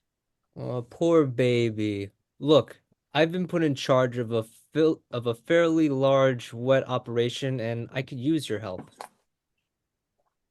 Have you noticed, Jim? I've got a TV show on the air. I don't need to kill people for hire anymore. I know you don't need to, but you'd like to. That's insane. Think of it as a hobby, an avocation, something you do to relax. You can be an assassination enthusiast, a murder bug. I've got important things to think about here. I don't have time to fuck around with you. Okay, I'll help you out with your little show. Tit for tat. That's the kind of guy I am. I've seen this dating game of yours, Chuck, and I have a thought. What? Now you're a television producer? Hey, I'm CIA operative John Q. Public when it comes to TV, and that should make my opinion of interest to you. Let's hear it then. Well, what do you have now? The couple gets sent to some stupid second-rate Hollywood shit-can restaurant, right? Sets you back $50. That's not too exciting a prize to us vicarious living boobs out in TV land. Yeah. What's your point? Up the stakes, Chuckles. Send them to some exotic locale. Europe, Southeast Asia, for example. The network's not going to let me send two unmarried kids on vacation together. Send them with a chaperone, some respectable old lady with a sewn clothes snatch. You know, that's not half bad. I'm telling you. And sometimes you can be the chaperone, Chuckles. Let's say we have a job for you in Austria. You, a successful TV producer, above suspicion, chaperones the young couple. And while you're there, blam, you take care of some company business. It's the perfect cover. TV producer by day, CI operative by night. I told you, I don't have to kill people for money anymore. Chuck, when I said you fit our profile, very little of that had to do with you needing the money. Some of it, but very little. You liked it with Brenda, Chuck. I saw it in your eyes. You liked it, but you botched it. Don't you want to get back really, don't you want to get really good at something, Chuck?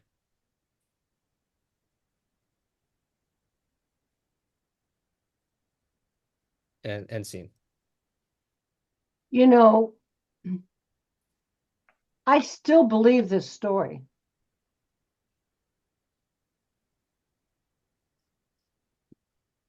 I still believe that this really happened. And nobody seems to know whether it's true or not, or whether that, he just made this up in his crazy, crazy, crazy, crazy brain. But if you think about it, it's brilliant. And it really could have happened, you know. So Brandon, you Mhm. played him very, very well, except you played him again all on one level. Okay. So you need to, at the beginning, be really tough with him, because if I'm not mistaken, you're head of the operation. So you are a nasty mother blank fighter, and so that you've really hurt Andy. By surprising him, I think maybe choking him. Figure that out between the two of you, you know. And then you're laughing at the fact that he is, a wuss in your brain. Okay. So, my question to you, Brandon, is that you obviously are an operative who are working with some very heavy duty higher up people who've already thought of this. I don't think you've thought of this. I think they've sent you to help him think of this. So you have to remember, where did you see him kill someone and you saw him enjoy it? Hmm. I mean, I think it would have been, I don't think he would have enjoyed, I don't, when I when I saw him, I initially like I didn't think he was on board with it, but I think after he was sent on a mission to kill someone he absolutely didn't despise, I think that's when I saw like a different side of him really enjoy it. And then even though he felt like he didn't show it, he did. So that's So where you need to think, you need to create in your imagination what country he was in, Mhm. and what you saw. Okay. That maybe at the beginning he didn't want to do it, but then when he started to do it, it gave him a real thrill. Okay. That look in his eyes, because when you say it, you need to see it. I need to see it. He needs to see that you see it, because that's how you talk him back into it. Andy, I love that you were trying to resist him. I don't need to. But when he says that, I know that you like doing it. I want to see you recognize that moment. So you need to know where that was. You need to know, you know, where that was that you, and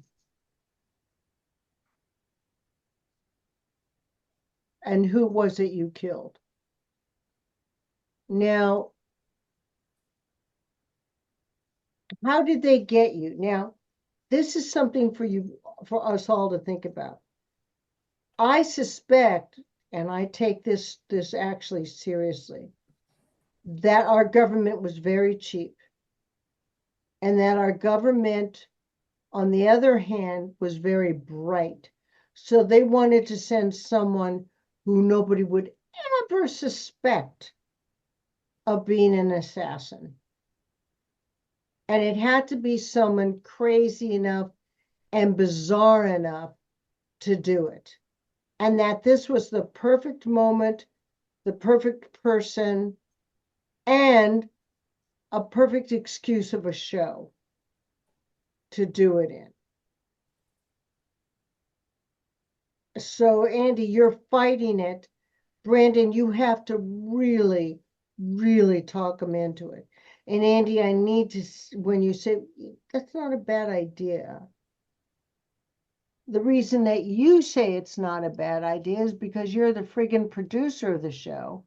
And now the government's going to pay for the two people to go to this Indonesia or Australia or Switzerland. You're going to get a trip and a bit of a thrill that you're doing this in front of, it's like in plain sight and nobody knows. So I need to see this reaction between the two of you. Okay? Can you look at those places where that might happen?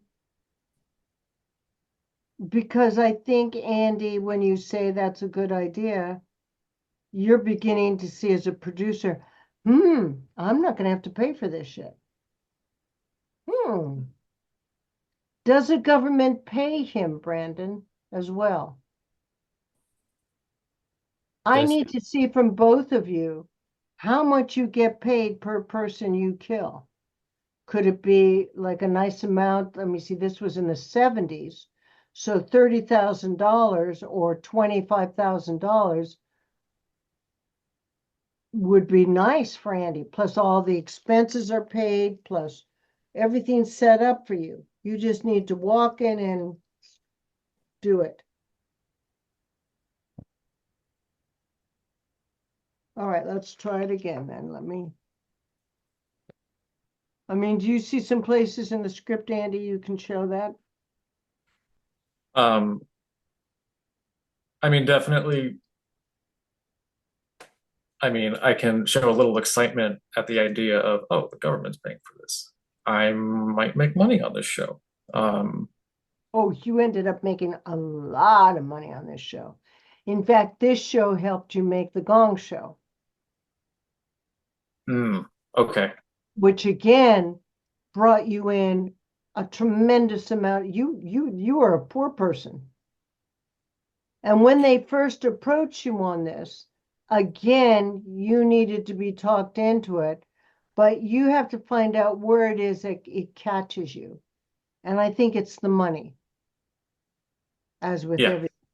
And Brandon, you need to know that you're a tough guy, but you've got to talk him into it and laugh with him about it.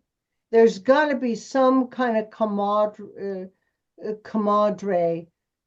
which you started to show Brandon to make him trust you. All right, here we go.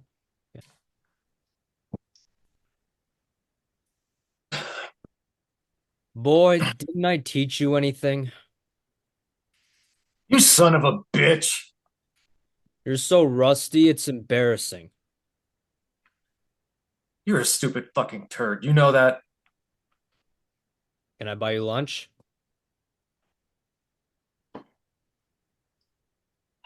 Ah, lighten up, hombre. My fucking neck hurts. Okay? Poor baby. Look, I've been put in charge of a fairly large wet operation, and I could use your help. Have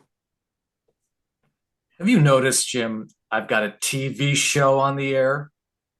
I don't need to kill people for money anymore. I know you don't need to, but you'd like to. That's insane. Uh, think of it as a hobby, an avocation, something you do to relax. You can be an assassination enthusiast, a murder bug. I've got important things to think about here. I I don't have time to fuck around with you. Okay, I'll help you out with your little show. Tit for tat. That's the kind of guy I am. I've seen this dating game of yours, Chuck, and I have a thought. What, now you're a television producer? Hey, I'm CIA operative John Q. Public when it comes to TV, and that should make my opinion of interest to you. Let's hear it then. Well, what do you have now? The couple gets sent to some stupid, second-rate Hollywood shit-can restaurant, right? Sets you back $50. That's not too exciting, a prize to us vicarious living boobs out in TV land. Yeah? What's your point? Up the stakes, Chuckles. Send them to some exotic locale. Europe, Southeast Asia, for example. The network's not going to let me send two unmarried kids on vacation together. Send them with a chaperone, some respectable old lady with a sewn clothes snatch. You know, that's not half bad. I'm telling ya. And sometimes you can be the chaperone, Chucky. Let's say we have a job for you in Austria. You, a successful TV producer, above suspicion, chaperones the young couple. And while you're there, blam, you take care of some company business. It's the perfect cover. TV producer by day, CI operative by night. I told you, I don't have to kill people for money anymore. Chuck, when I said you fit our profile, very little of that had to do with you needing the money. Some of it, but very little. You liked it with Renda, Chuck. I saw it in your eyes. You liked it, but you botched it. Don't you want to get really good at something, Chuck? And scene. So this just dawned on me. You guys have got to have known each other before this. Yeah. Yeah. Where was that? I mean, it must have been on on an operation we worked on before, and then we built Yeah. a strong Andy, camaraderie. were you in the service before this then? Uh, I mean, yeah, I mean, we were both CIA before. I mean, he's still CIA. And yeah, like Brandon said, we did a mission together. And he was the lead on the mission, and I learned a lot from him. Okay. Excellent, because I need to feel that. Because I didn't feel that the first time. I got it this time, which was good. Brandon, you have to pick up your pace a little bit. Okay. you can't go too slow. It's got to be, okay, here's the idea. You already know the idea. You've talked it over with the operatives before this. So here's the idea. Here's what we're going to do, because you know that if it saves this dude money and he makes money, the win-win situation. Now, who is Brenda? Oh, Renda. I mean, I believe it was another partner of Barris, like one of Barris's partner, I think. And uh I guess they also kind of bonded, and then Chuck, I guess, sort of like whenever they would work together and he would like complete a job, like he would get some sort of high from it, not only for himself, but the fact that he was doing it with this person that he he cared about. So I think Did, I did, think that did maybe. you have to take him out, Andy? Did you have to kill Oh, Brenda? that's the sense I got. That Renda That's is somebody I was supposed to kill. yeah, Oh, that's what I got too. okay. So we need to make that real clear. Hmm. And also, you made a statement. I don't have to kill people for money anymore. So obviously, you had done this before, which I did not know. Right. So what's really interesting about this is at some places, Brandon, at the beginning you were perfect, but then as you were going into here's how we can do it with this television show, you need to bring it up a little bit faster. Okay. Otherwise it becomes too slow. Hmm. Um, and Andy, we need to see that you had already made your mind up that you weren't going to do this anymore Mhm. until he starts to bring it away for you to really make the money. Right. I feel like this is a case of, just when I thought I was out, they pull me back in. I think that's what it's all about, period, with the CIA. It's like the mafia. You don't get out. They just watched you for a while. And who knows, maybe even helped you get these gigs. We don't know. We have no idea. That's what made this so interesting to me, was I think that you were in the ops as a much younger man, and then they let Yeah. you go, or so you thought. Right. I thought my service was over. Good. So that's what I want you guys to work on. Bring that Okay. more in. So everybody come back. Interesting tonight. We had some really interesting things. Everybody come back. Hear you. All right. So in room 1 is Alyssa and Me. I know, and Brandon. So wait a minute. I gotta open all rooms. Andy, Brandon, and Alyssa. Hold on. Join room, yes. Sorry. I know. Leave breakout room. Okay. So what we need to do is I need to go to the breakout rooms again. And I need to let's just do this in a whole nother room. Join. Let's put Andy signed to room 1 and Brandon assigned to room 1. All right, we're all set, okay? So can you access your rooms now? How long do we have? It's 9:07. I think you guys are gonna need, what, 20 minutes? Okay, that works. So it's around 9:30. So everybody accept your rooms? Andy, you've gotten your room? There you go.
You all look adorable.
Hello.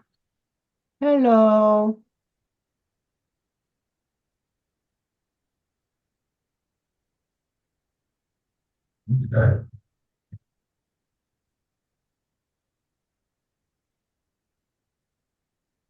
You guys have enough time? Yeah, definitely. We went over it several times. Do you make some chatting comments to each other? Yeah. My part in this scene just it's not very long. It's mostly her. Mm. Well, that's not true, and you mustn't think that way, Eamon. Because where is the camera when she's talking to you? No, no, could be anywhere. But it's mainly on the other person's face as well as the person, Pookie, the person who's talking face. Eamon just made a comment. Oh, you have to make a comment anyway, Eamon. You need to tell the class something What? about you got a role. Yeah. I'll be getting around the 21st, I'll be playing a role I think a killer comedy.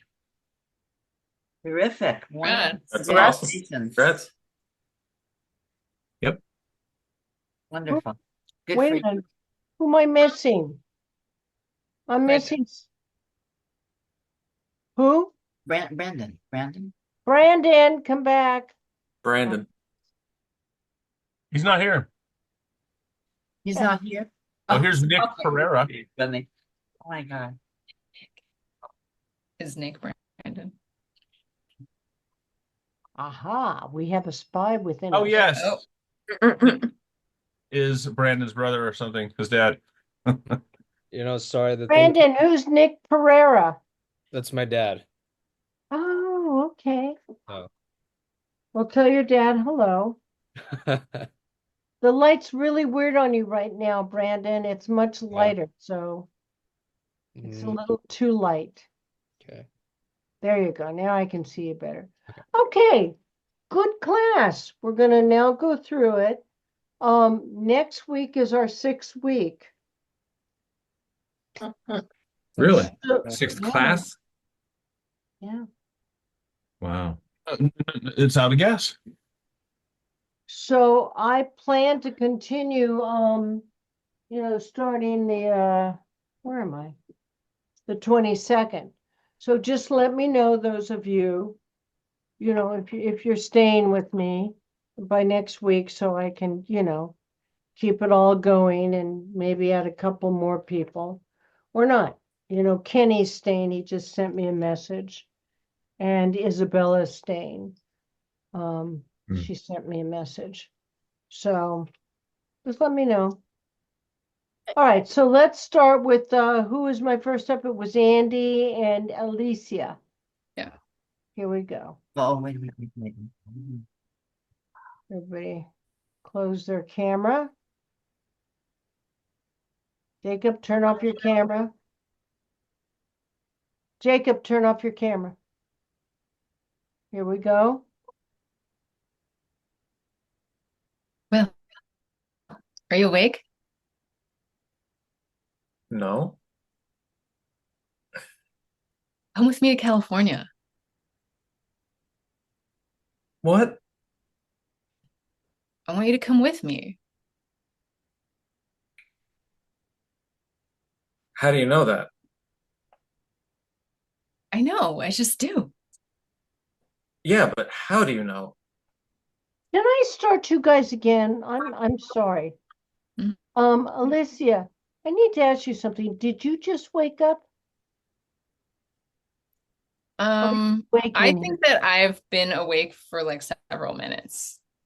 Okay, so I maybe need to see you stretching or doing something. And also, you're very tiny in the camera.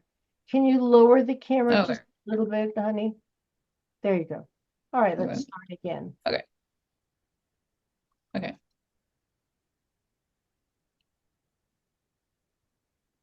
Well, are you awake? No. Come with me to California. What? I want you to come with me. How do you know that? I know, I just do. Yeah, but how do you know? I don't know. I just feel it. And you're sure about that? Yeah, I'm sure. Because that's a serious thing you're saying. I mean, we might be in California next week and you could find out something about me that you don't like. And you might feel like, hey, this is a big mistake. But you can't take it back because you know it's real serious and you can't take something like that back. Now I'm in California because you asked me to come, but you don't really want me there. And I'm stuck in California with someone who doesn't really want me there and just wishes they had a take back. Take back? What is that? I don't want to take back. I want you to come to California with me. I can't go out to California. Why not? One, because I have a job here, and two, because I live here, and three, because Will, if you're not in love with me, you can say that. I'm not saying I'm not saying I'm not in love with you. Then what are you afraid of? What do you mean, what am I afraid of? Why won't you come with me? What are you so scared of? What am I scared of? Well, what aren't you scared of? You live in your safe little world where nobody challenges you, and you're scared shitless to do anything else. Don't tell me about my world. You're the one that's afraid. You just want to have your little fling with the guy from the other side of town and marry some prick from Stanford Is that what that your parents you will approve think? of. Wait a Then you'll minute, sit around with the rest of the upper crust kids and talk about how you went slumming too. Andy. You're reading an awful lot in this. I got to get you off reading and looking into that camera. So let's start again, okay? I don't care how long it takes. You need to be looking into that camera so it looks like you're looking at Alyssa. Alyssa, you need an activity at the beginning. Maybe you don't have your glasses on, and, as you're waking up, you put them on and think for a moment. Are you awake? Okay, honey? Okay. Andy, I've never seen you do this. That's why I'm stopping. Here we go.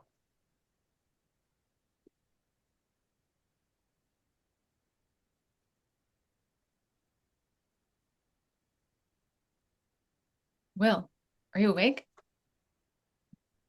No. Come with me to California. What? I want you to come with me. And how do you know that? I know, I just do. Yeah, but how do you know? I don't know, I just feel it. And you're sure about that? Yeah, I'm sure. Because that's a serious thing you're saying. I mean, we might be in California next week, and you could find out something about me that you don't like. And you might feel like, hey, this is a big mistake. But you can't take it back because you know it's real serious, and you can't take something like that back. Now I'm in California because you asked me to come, but you don't really want me there. And I'm stuck in California with someone who doesn't really want me there and just wishes they could have a take back. Take back. What is that? I don't want to take back. I want you to come to California with me. I can't go out to California. Why not? Well, one, I have a job here, and two, I live here, and three, My, Will, if you're not in love with me, you can say that.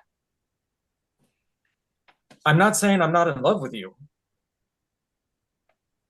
Then what are you afraid of? What do you mean, what am I afraid of? Why won't you come with me? What are you so scared of? What am I scared of? Well, what aren't you scared of? You live in your safe little world where nobody challenges you and you're scared shitless to do anything else. Don't tell me about my world. You're the one that's afraid. You just want to have your little fling with the guy from the other side of town and marry some prick from Is that what Stanford you think? that your parents will approve of. Then you'll ask, then you'll sit with the rest of the upper crust kids and tell them about how you went slumming once too. I inherited that money when I was 13 when my father died. At least you have a father, or at least you have a mother. You think I want this? That money's a burden to me. Every day I wake up and I wish I could give that back.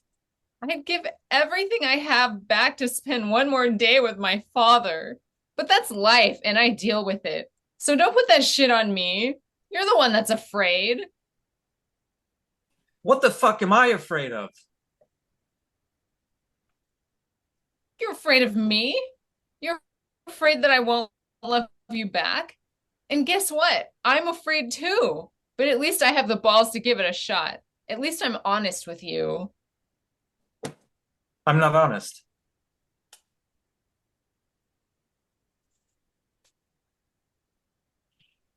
What about your 12 brothers? Oh, is that what this is about? You want to hear that I don't really have any brothers? I'm a fucking orphan? Is that what you want to hear? Yes, Will. I didn't even know that. No, you don't want to hear that. Yes, I do, Will. You don't want to hear that I got cigarettes put out on me when I was a kid. That this isn't surgery. You don't want to hear that. You don't want to hear that shit. Don't tell me you want to hear that shit. Yes, I do. Did you ever think that maybe I could help you? That maybe that's the point, that we're a team? What, you want to come in here and save me? Is that what you want to do? Do I have a save me sign on my back? I don't want to save you. I just want to be with you. I love you. I love you. Don't bullshit me. Don't fucking bullshit me. You know what I want to hear? I want to hear that you don't love me. If you tell me that, then I'll leave you alone. I won't ask any questions and I won't be in your life.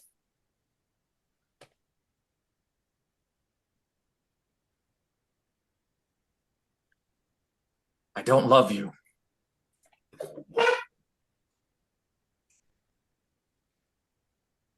Good. Wow, that was intense, huh?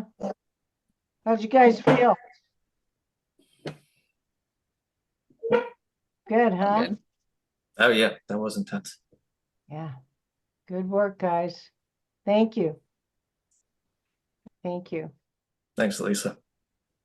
Next.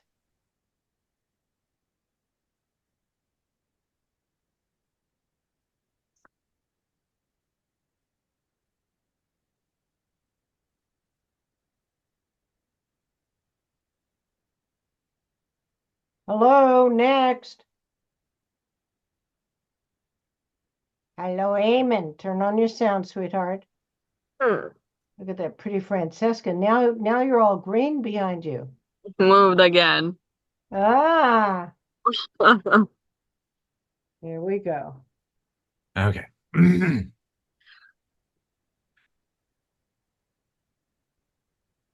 Hello, Sarah. Hello, Macon. You made a good time coming from the airport. We actually landed a little early, even with the storm. Here, I made you some tea. Oh, that's very nice of you, Sarah. So, how was Atlanta? About the same. Peachtree Road, Peachtree Center, Peachtree fire hydrants. Macon, um, Macon, I can't live here anymore. What? What did you say? I want a divorce. I got an apartment downtown.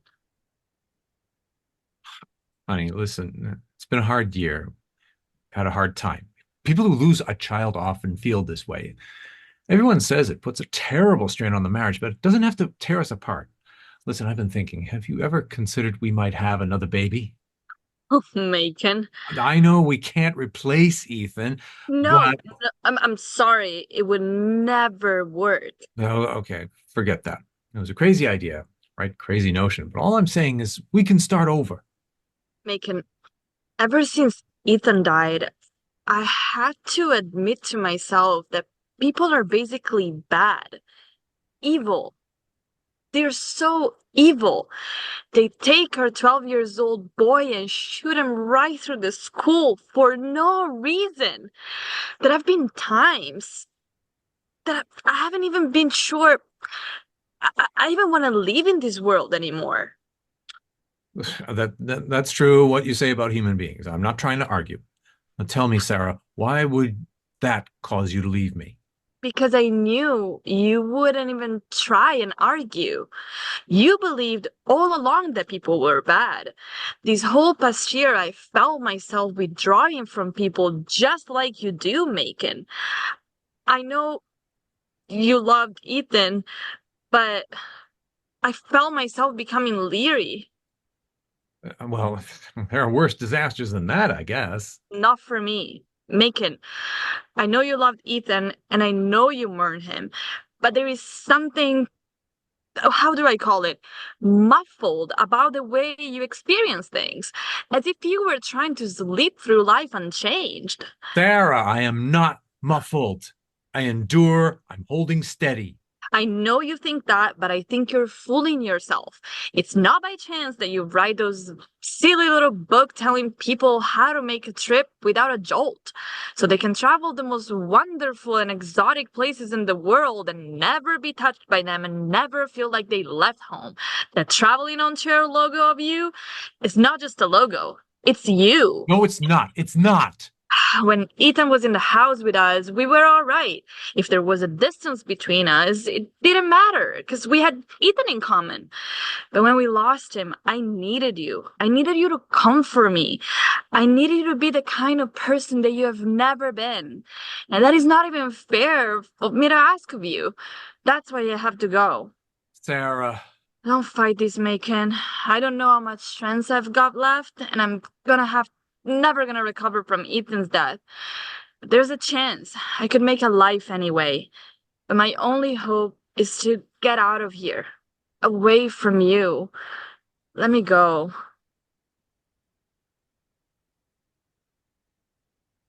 Okay. Now, I really liked what you did, both of you. I thought there were some really interesting moments. Francesca, I've got to get you looking more into camera. And Mm, that was a lot of dialogue, and it was. And a lot of the time you did look into camera. But when you didn't, it was noticeable. Do you know what mm-hmm. I'm saying? It's like if you created a mime object, you can't let it go. Because if you do, everybody notices it because you're doing good at it. So I got to get you really always looking into that camera when you're talking to the other person. Mm-hmm. Look down and get your thing, but come back up and look into the camera because you were doing some really good work there. Really nice. You took your time like I asked you.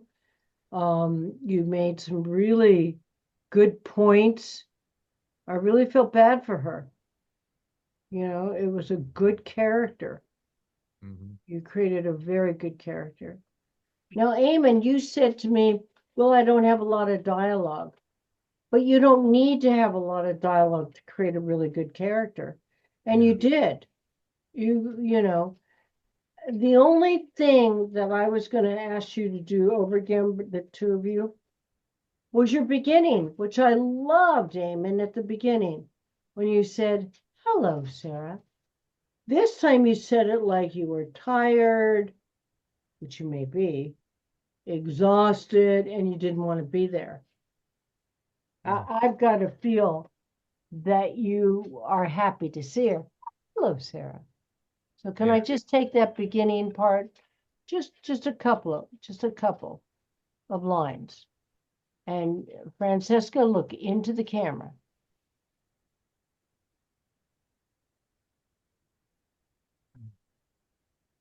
Hello, Sarah. Macon, we made a good time coming from the airport. We actually landed a little early, even with the storm. Mm.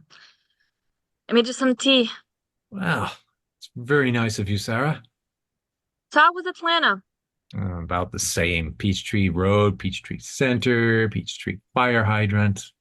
Macon, Macon, I can't live here anymore. Good. That's all I needed. Can you feel the difference? Yeah. You know, because if you come in too tired, you're giving away the end before the beginning. But Mhm. that politeness and niceness and, you know, that Mhm. that really made it work for me. Good work, guys. Yep. Okay, next. Carolyn, Jacob. Uh-oh. No. Boy. What, you're in a car? Uh-oh. Wait just a minute. Hold on. Hold on. I picked the wrong scene. How do you like that? Hold on. Why are you in a car, Jacob? Oh, Because just I'm a parent. uh-oh. But wait a minute, are you going to have to be driving doing this? Uh-oh. It's a 2-minute scene. I'm in a parking lot. Everything's fine. All Wait a right, minute. The turn only your thing camera sideways. Carolyn, please. Turn your camera sideways, Jacob. There Is you that go. 1,000 times. What's wrong, Carolyn? well, I picked the wrong scene, so I don't know how that. Wait, let me just hold on just a minute. Let me see if oh dear. I picked the accidental. Oh my God, this can't be happening. All right. Just a minute. Hold on. I'm gonna click out of that. Oh, okay. It's okay. I got it. I'm fine. Let me just get it moving. Hi. Hold on 1 minute. Oh God. Be careful, Jacob. Hold on. Okay, I'm ready. All right. Okay, camera, Carolyn. Okay.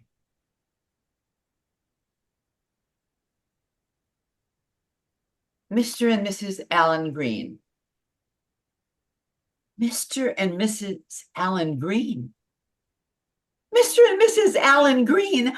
and Just let Mrs. me Allen, explain. you're married. Illegally, yes, but When were you going to tell me? soon. It just never seemed like the right time. You seemed so happy, and I was happy. What can I do, Minnie? What can I do? How can I?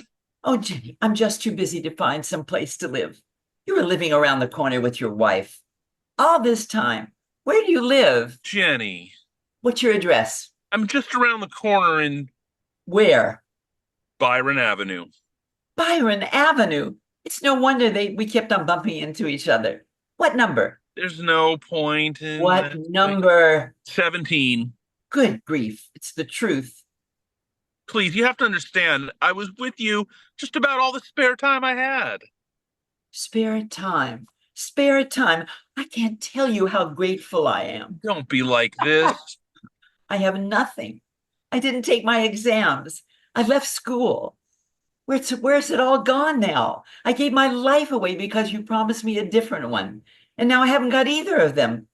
I wanted the life you promised me.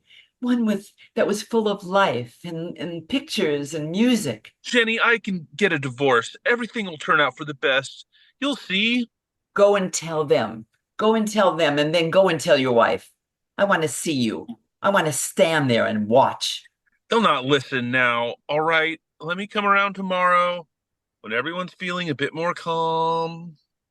Please don't make me tell them. Please don't make me tell them on my own. You owe me that much. You owe me that much. I owe them much more than that. I owe them everything. They gave me you. Just give me a couple minutes. 2 minutes, and I'll come in and drag you in. Take that last line over, No, Carolyn. okay, 2 minutes, and I'll come out and drag you in. Good. So, Jacob, one thing. when you have to be cut off when you said but, when she says, why didn't you tell me? And you said I was going to, but keep talking as an actor. It's her job, To come the in. other actor's job, to cut you off. Yeah, right. Okay, so can we take that little area over again?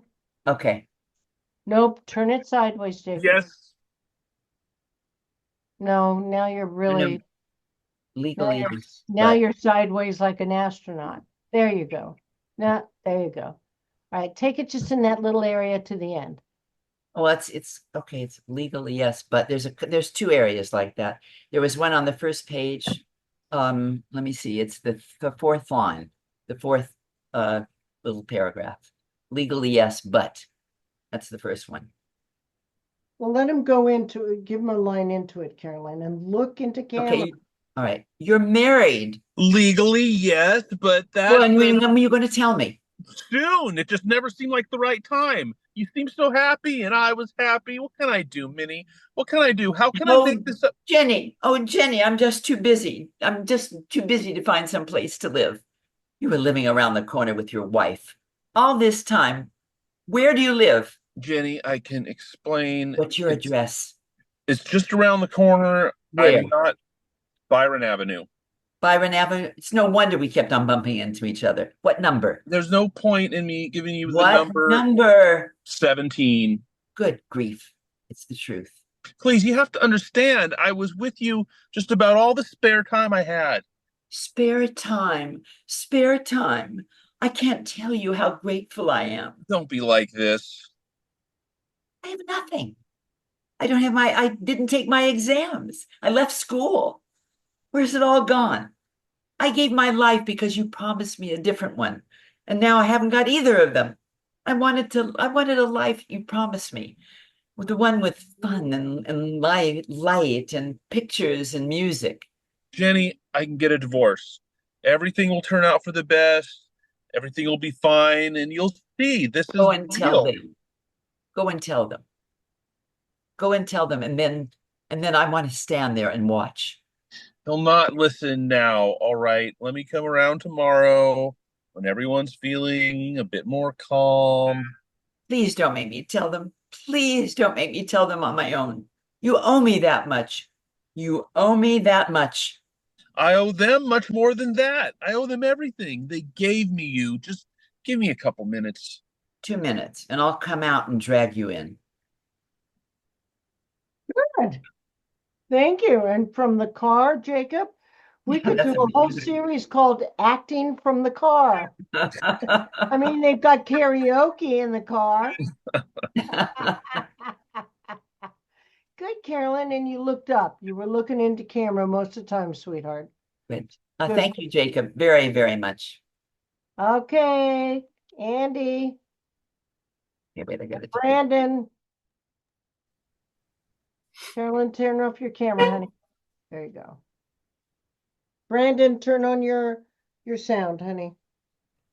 Yep, sorry. I just realized. Okay.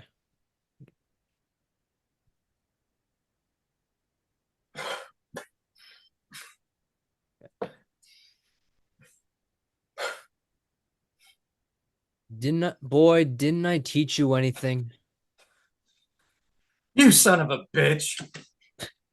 You're so rusty, it's embarrassing. You're a stupid fucking turd. You know that? Can I buy you lunch? Lighten up, hombre. Fucking neck hurts. Okay? Poor baby. Look, I've been put in charge of a fairly large wet operation, and I could use your help. Have you noticed, Jim? I've got a TV show on the air. I don't need to kill people for hire anymore. I know you don't need to, but you'd like to. That's insane. Think of it as a hobby, an avocation, something you do to relax. You can be an assassination enthusiast, a murder bug. I've got important things to think about here. I don't have time to fuck around with you. Okay, I'll help you with your little show. Tit for tat. That's the kind of guy I am. I've seen this dating game of yours, Chuck, and I have a thought. What? Now you're a television producer? Hey, I'm CIA operative John Q. Public when it comes to TV, and that should make my opinion of interest to you. Let's hear it then. Well, what do you have now? The couple gets sent to some stupid second-rate Hollywood shit can restaurant, right? Sets you back $50? That's not too exciting a prize to us vicarious living boobs out in TV land. Yeah? What's your point? Up the stakes, Chuckles. Send them to some exotic locale. Europe, Southeast Asia, for example. The network's not gonna let me send two unmarried kids on vacation together.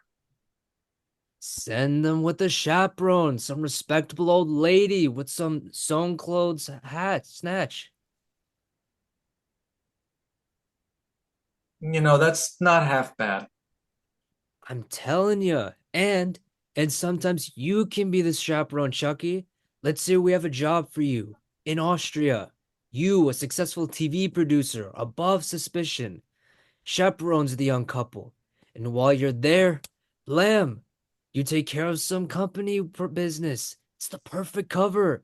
TV producer by day, CIA operative by night. I told you, I don't have to kill people for money anymore. Chuck, when I said you fit our profile, very little of that had to do with you needing the money. Some of it, but very little. You liked it with Renda, Chuck. I saw it in your eyes. You liked it, but you botched it. Don't you want to get really good at something, Chuck? End scene. It's good. You don't have to say end scene. Oh, sorry. That's good. How'd you both feel about that? We were good. I feel good about it.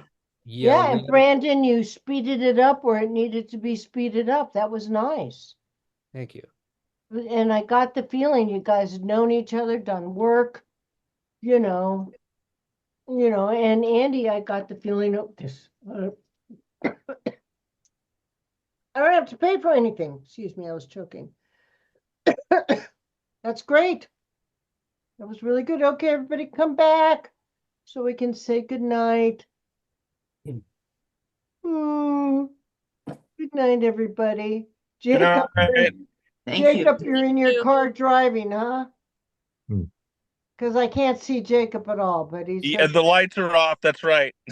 Have a great night. I'll see you next time. Thank you. Thank you. okay, Um, honey. See Bye. you Have a guys nice next Toni. week. Bye, thank you. Tony, Good Yeah. night, everyone. Jack says that you got he sent you a Dropbox link to download all the VHS footage for you if you want to.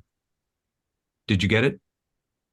Oh, I don't even know how to do that, but Well, I can email you this link that he sent me, and that way you click on the link just like you asked yesterday. yeah, A link, yeah. and then you open it, and all that footage is in one big. It's like one big continuous home movie. And then what do I do with it then? Oh, let's see. Uh, He wants to know, are you posting to YouTube or maybe to some other website? He'd like to know so he can help you. Yeah, I would post it to Attell.com. Oh, okay. So you post it to Attell.com. I mean, that's where I would post it. I don't know how to do it. So Do you have Jack, is your website active yet? yeah, Okay. can you go to it? Hi, Carolyn.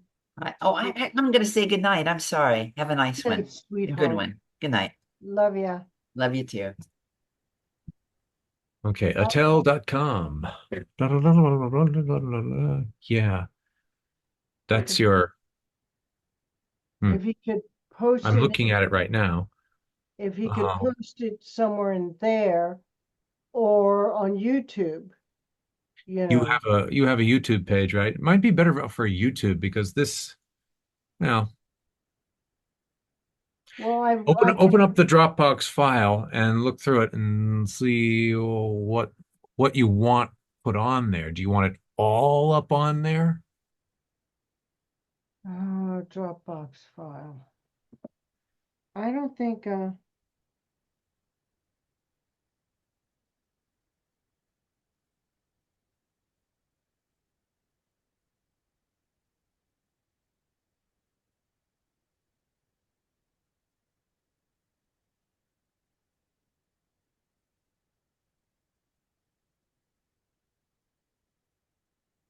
I'm looking at now.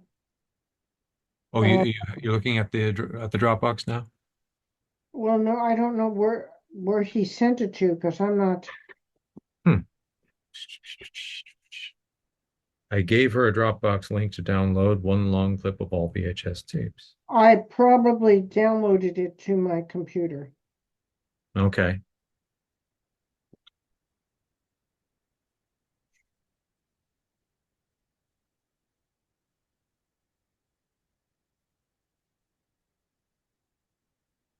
Hmm.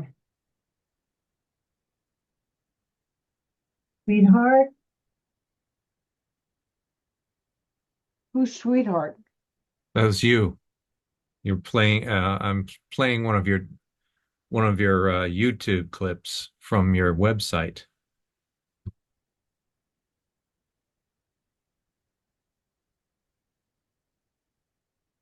You could maybe put this.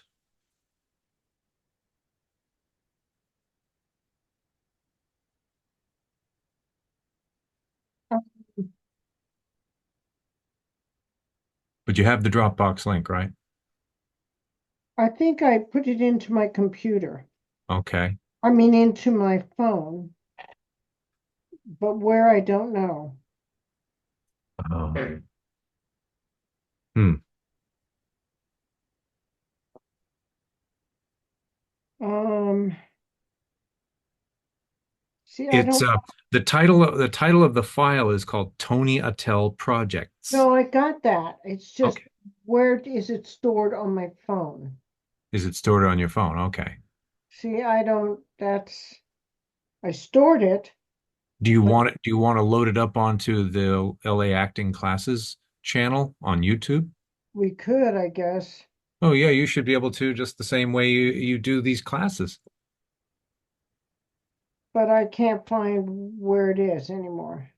Oh, Let's see, wow. mail, You got to look for it. all mailboxes, Attell, iCloud. Let's see if it's in no mail in iCloud. It's, Look up Jack Sherman. no, it would be in, uh, uh, let me see if it's in monologues, no mail, house templates, mail, Attell, archive. Shit. Trash. It couldn't be trash. See, this is where I don't know how to do stuff. First thing order of business is to get a hold of that file, and then it should be very easy for you to load it up onto your either your website or the YouTube channel. I know I put it in important. Gmail, important. Hold on. Dogs.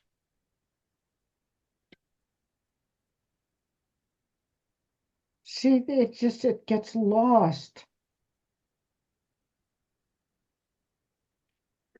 It just says Tony. You should the I search. know what came in today. It was Yeah. fabulous, and I put it on my phone. And I put it in what I thought was important. And see, this is starred. No, no, no.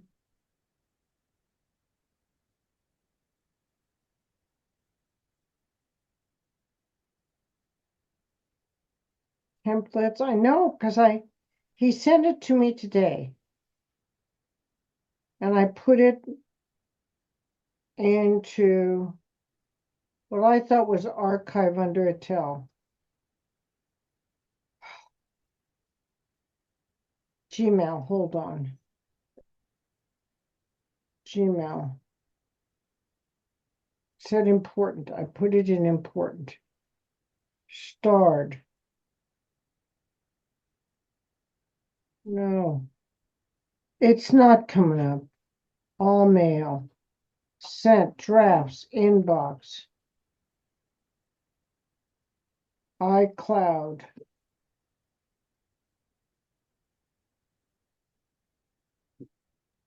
Today.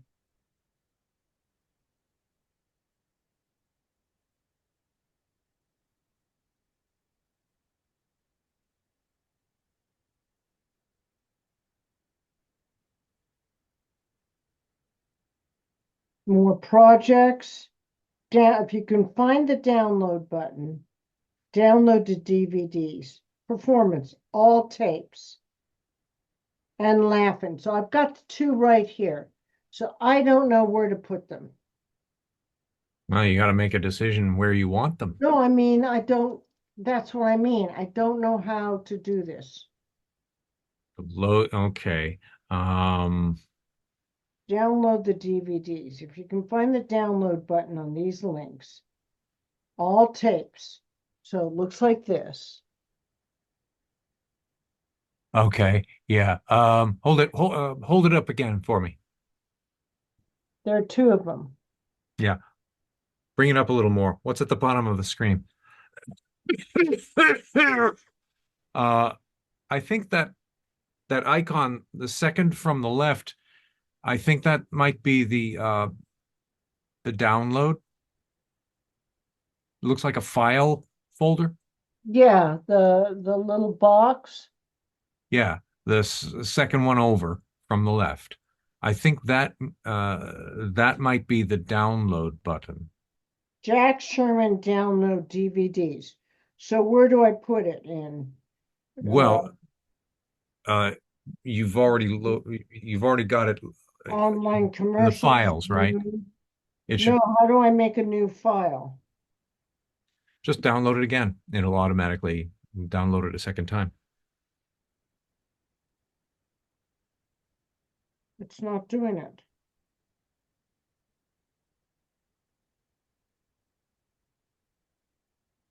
All right, let me see if it went to attell@attell.com.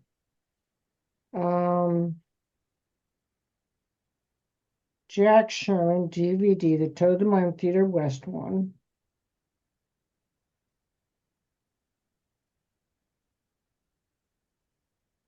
DVD 1. Then there was a DVD 2. Mm-hmm.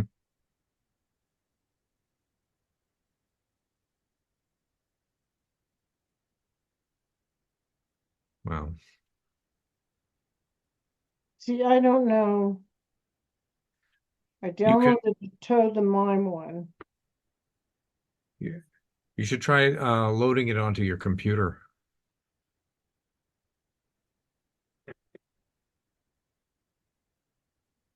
How do I do that? Well, you open up the email on your computer. Let's see if you can help me with this. Share screens. Okay. Let's I don't need this one. Move you over here, close this out. Okay, so if I open up the email,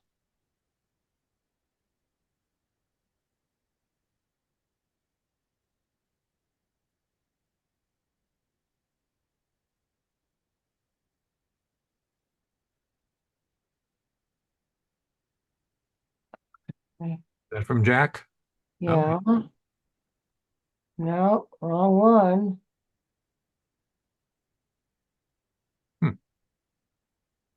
Hold on.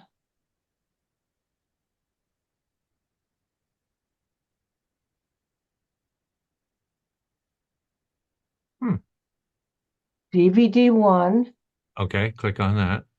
right here. Yep.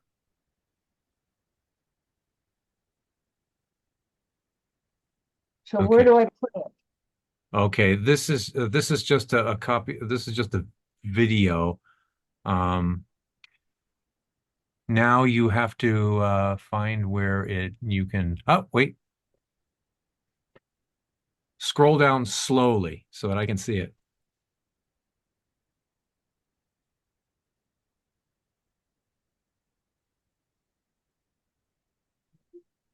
Stop it. Just cancel it. I don't want to do that.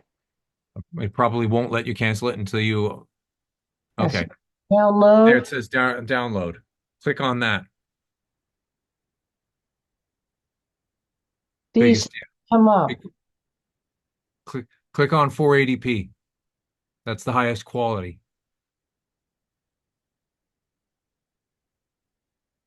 Okay. Save Okay. as Save as.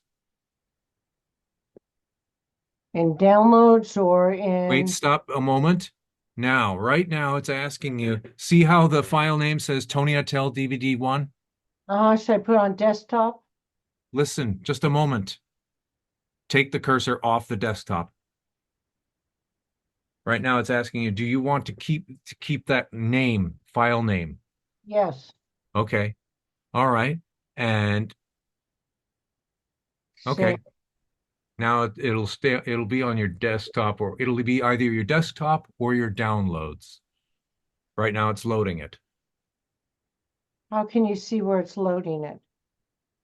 Right now, see where it says downloads? That's the Yeah. progress. That's the progress window. Right now it's counting the number of kilobytes. I don't see it doing anything. Look, see where it says download file? Oh, because I've got this open. Yeah. I've got to move this. Don't touch that. Don't touch that. Leave it alone. Right now it's loading. It says you've got about 6 minutes left. So Because what about the other one though, the Theater West one that he sent?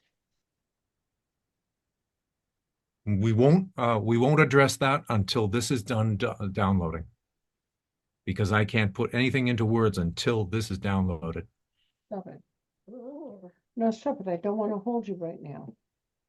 Oh God, this poodle. You're driving me crazy. You're just driving me crazy. Stop it.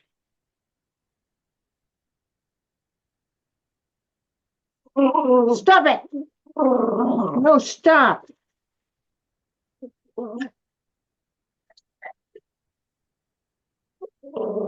Stop it.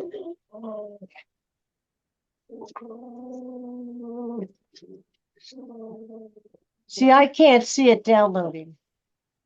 That's strange. I'm looking at it right now. I know, but see, your figure is blocking it. All right, if you're gonna growl, shut off. Stop it. Okay. Okay, so right now your computer is loading the Tony Adele DVD 1, and it's going to take another 5 minutes. Can't I move this picture away? There we go. Now I see it.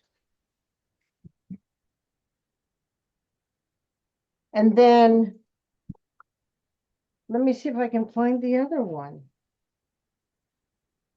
This is Oh, wow. Toad the Mime, right? But he sent me a DVD too, which I thought I downloaded. Theater West, here it is, right here. That's the one I want.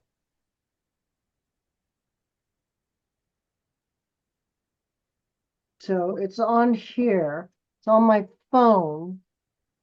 So how would I get it onto my computer? Well, if you got the email of the link to that other file, you should be able to Do the see the same link thing I'm on your doing computer. now. Yes. Okay, so we've got 4 minutes left. I've got to download all this stuff tonight. Thank you for helping me, Eamon. I just don't understand any of this. This is where I start to fall totally apart. Mm-hmm.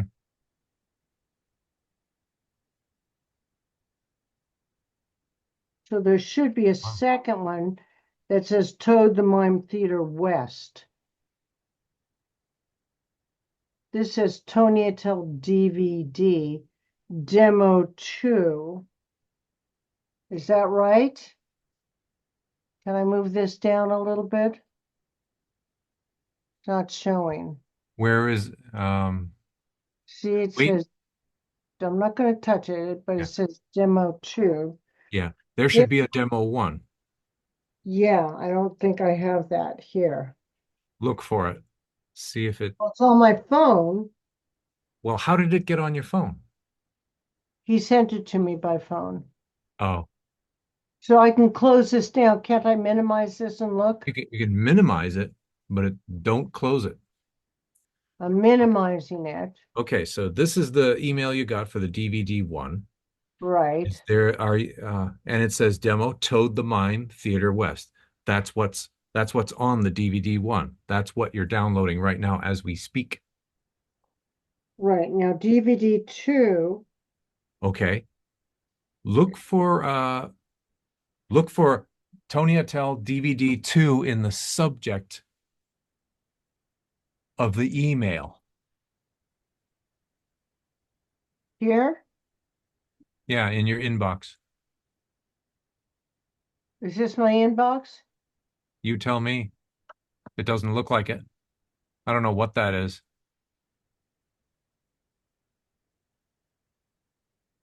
Go to your inbox.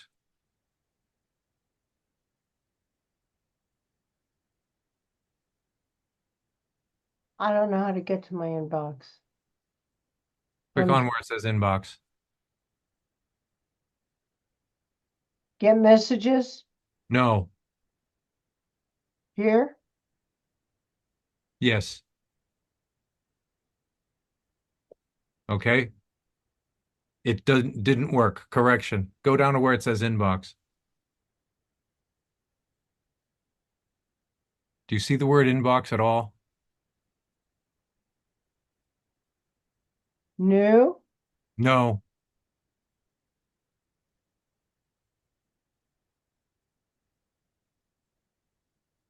I don't want to close this out until it's through. Yeah. Keep it open. Has it downloaded?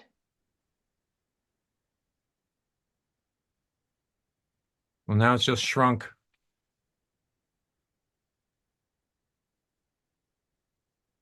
And you've got to get to your inbox where you can see the list of every email you have.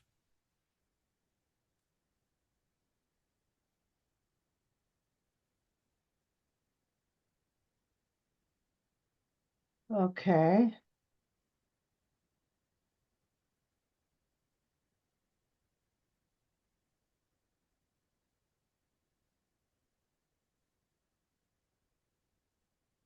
Maximize this, expand it.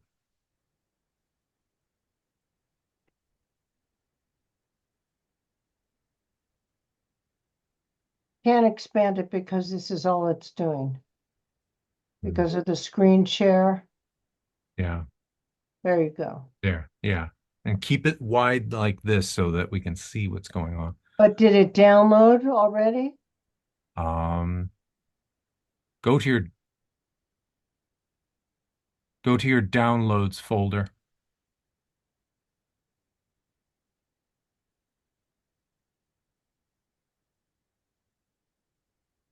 Yeah, there it is. Where? Right here? There. Yep, that's it. All right, so that's 1. So now we have to find 2. Yeah, you just got to go to your inbox for your emails where Jack sent you DVD 2. DVD 1. You can close that. down now. Hmm. You're in almost. What's Vimeo? What is that? I don't know.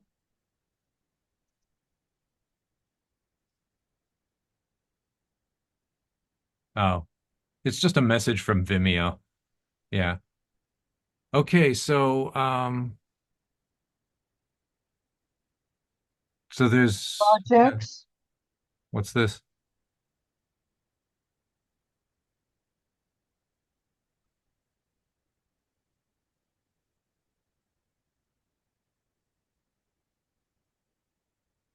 Hmm.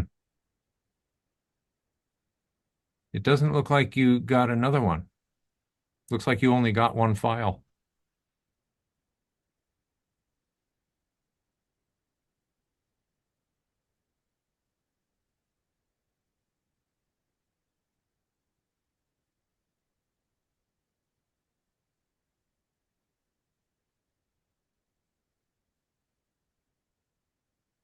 Yeah,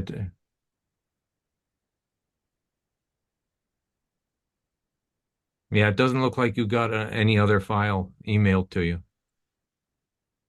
think he did. Really? Did you see it? I'm pretty sure, but maybe he can send it again. Go back to your inbox.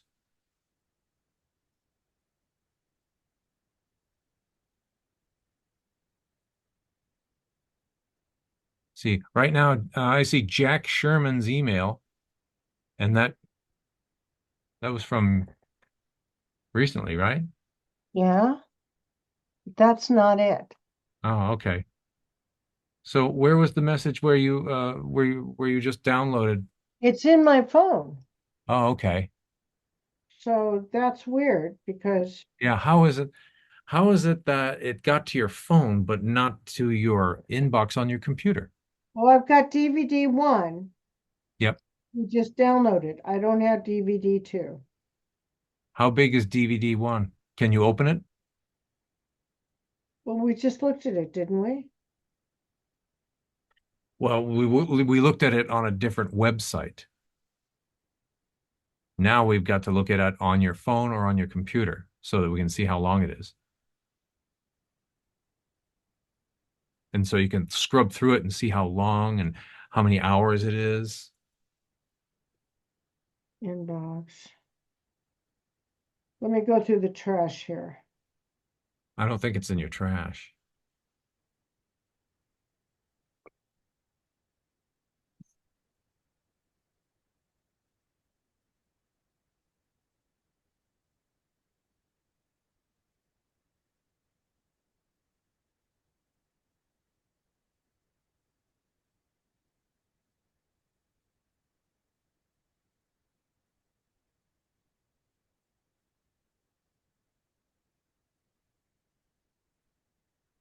I know I downloaded this stuff, but I didn't know what I was doing.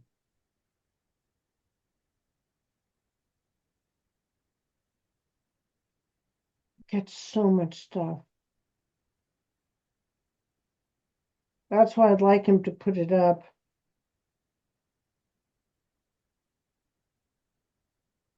With links so I know.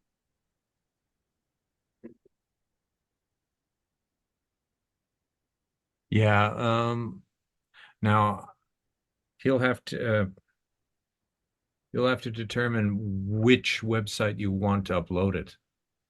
And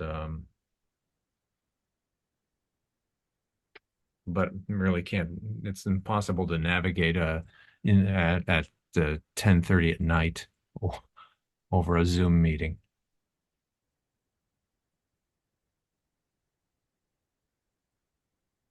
But at Yeah, least you've gotten one of the file loaded onto your computer, which is good. which is really good. And if I could just find, And you should be able to open it on your computer or on your phone too. And if you have both of them on your phone, you should be able to open them. find where I stored it on my phone. I thought I put it under, um, you know, under, all these are empty. What do you mean? What are these? Templates, everything is empty. All the little things that I have. There's no mail, nothing in here that I have. What are you looking at? Jack Sherman. Ah, Download the DVDs. If you can find the download, performance, all tapes. Laugh-In 1 through 6. So there's 2. All tapes. So I don't know. So there's one that yes. looks, He said there's a dropout. There's a link to download one long clip of all VHS tapes and another clip of all Laugh-In episodes. yeah. So performance, all tapes, and then Laugh-In episodes. So I've got that one, and it shows it here, and it shows it. And I said, save a copy, Yes. and then recent folders, all files, Tony Attell Gmail, all folders. So I download, copy to Dropbox. There should be another option to say save to device. It says rename the new Laugh-In episodes. Rename. You don't have to if you don't want to. No, I just don't know how to do it. It says choose a folder. All files, Tony Attell Gmail, all folders.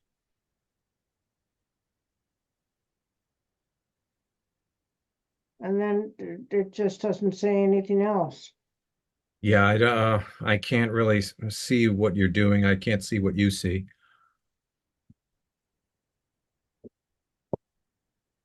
Here, says the new Laugh-In. Wait. Right now, yeah. Can you open it? Can you play it on your phone?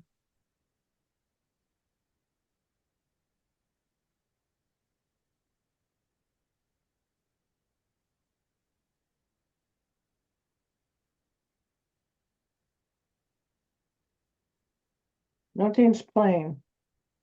Yeah, because right now I'm looking at your inbox and I'm looking at you, but you're the size of a postage stamp. The new Laugh-In. Copy. And then nothing's coming up. Done. And then I go to press it and nothing happens. Nothing happens. Copy to Dropbox. It's save and it's save and find this again in viewed links. So what is viewed links? Save video. I don't know. I don't know. I don't either. You He's tomorrow he's got tomorrow to, contact me. yeah, he's got to come and show me because I don't know how to do this. Yeah, because there's some things you just can't navigate on the phone. Yeah, maybe he can come over and show me because I can't, I don't know how to do this. Yeah, You know because what I mean? all I see is an inbox, and yeah. Okay, sweetheart. Well, Well, no, uh, at least you got your DVDs, and now you've got links to Dropbox. they're Now not, it's a matter of loading them onto the website. but no, the Dropbox isn't even working. Mm. And I bought Dropbox, so I don't know. Yeah, Oh, you'll have to. Yeah. All right. well, if you talk to him, ask him if he can come over and then he can do it for me and I'll pay him to do it. Okay, I'll convey the word. All right, honey. I've got to be up for work tomorrow, All right, so. I'll let you go. Thank you so much. Oh, you're welcome. all in a good day's work. Thanks, honey. Services rendered and everything. Thank you. Bye. Bye.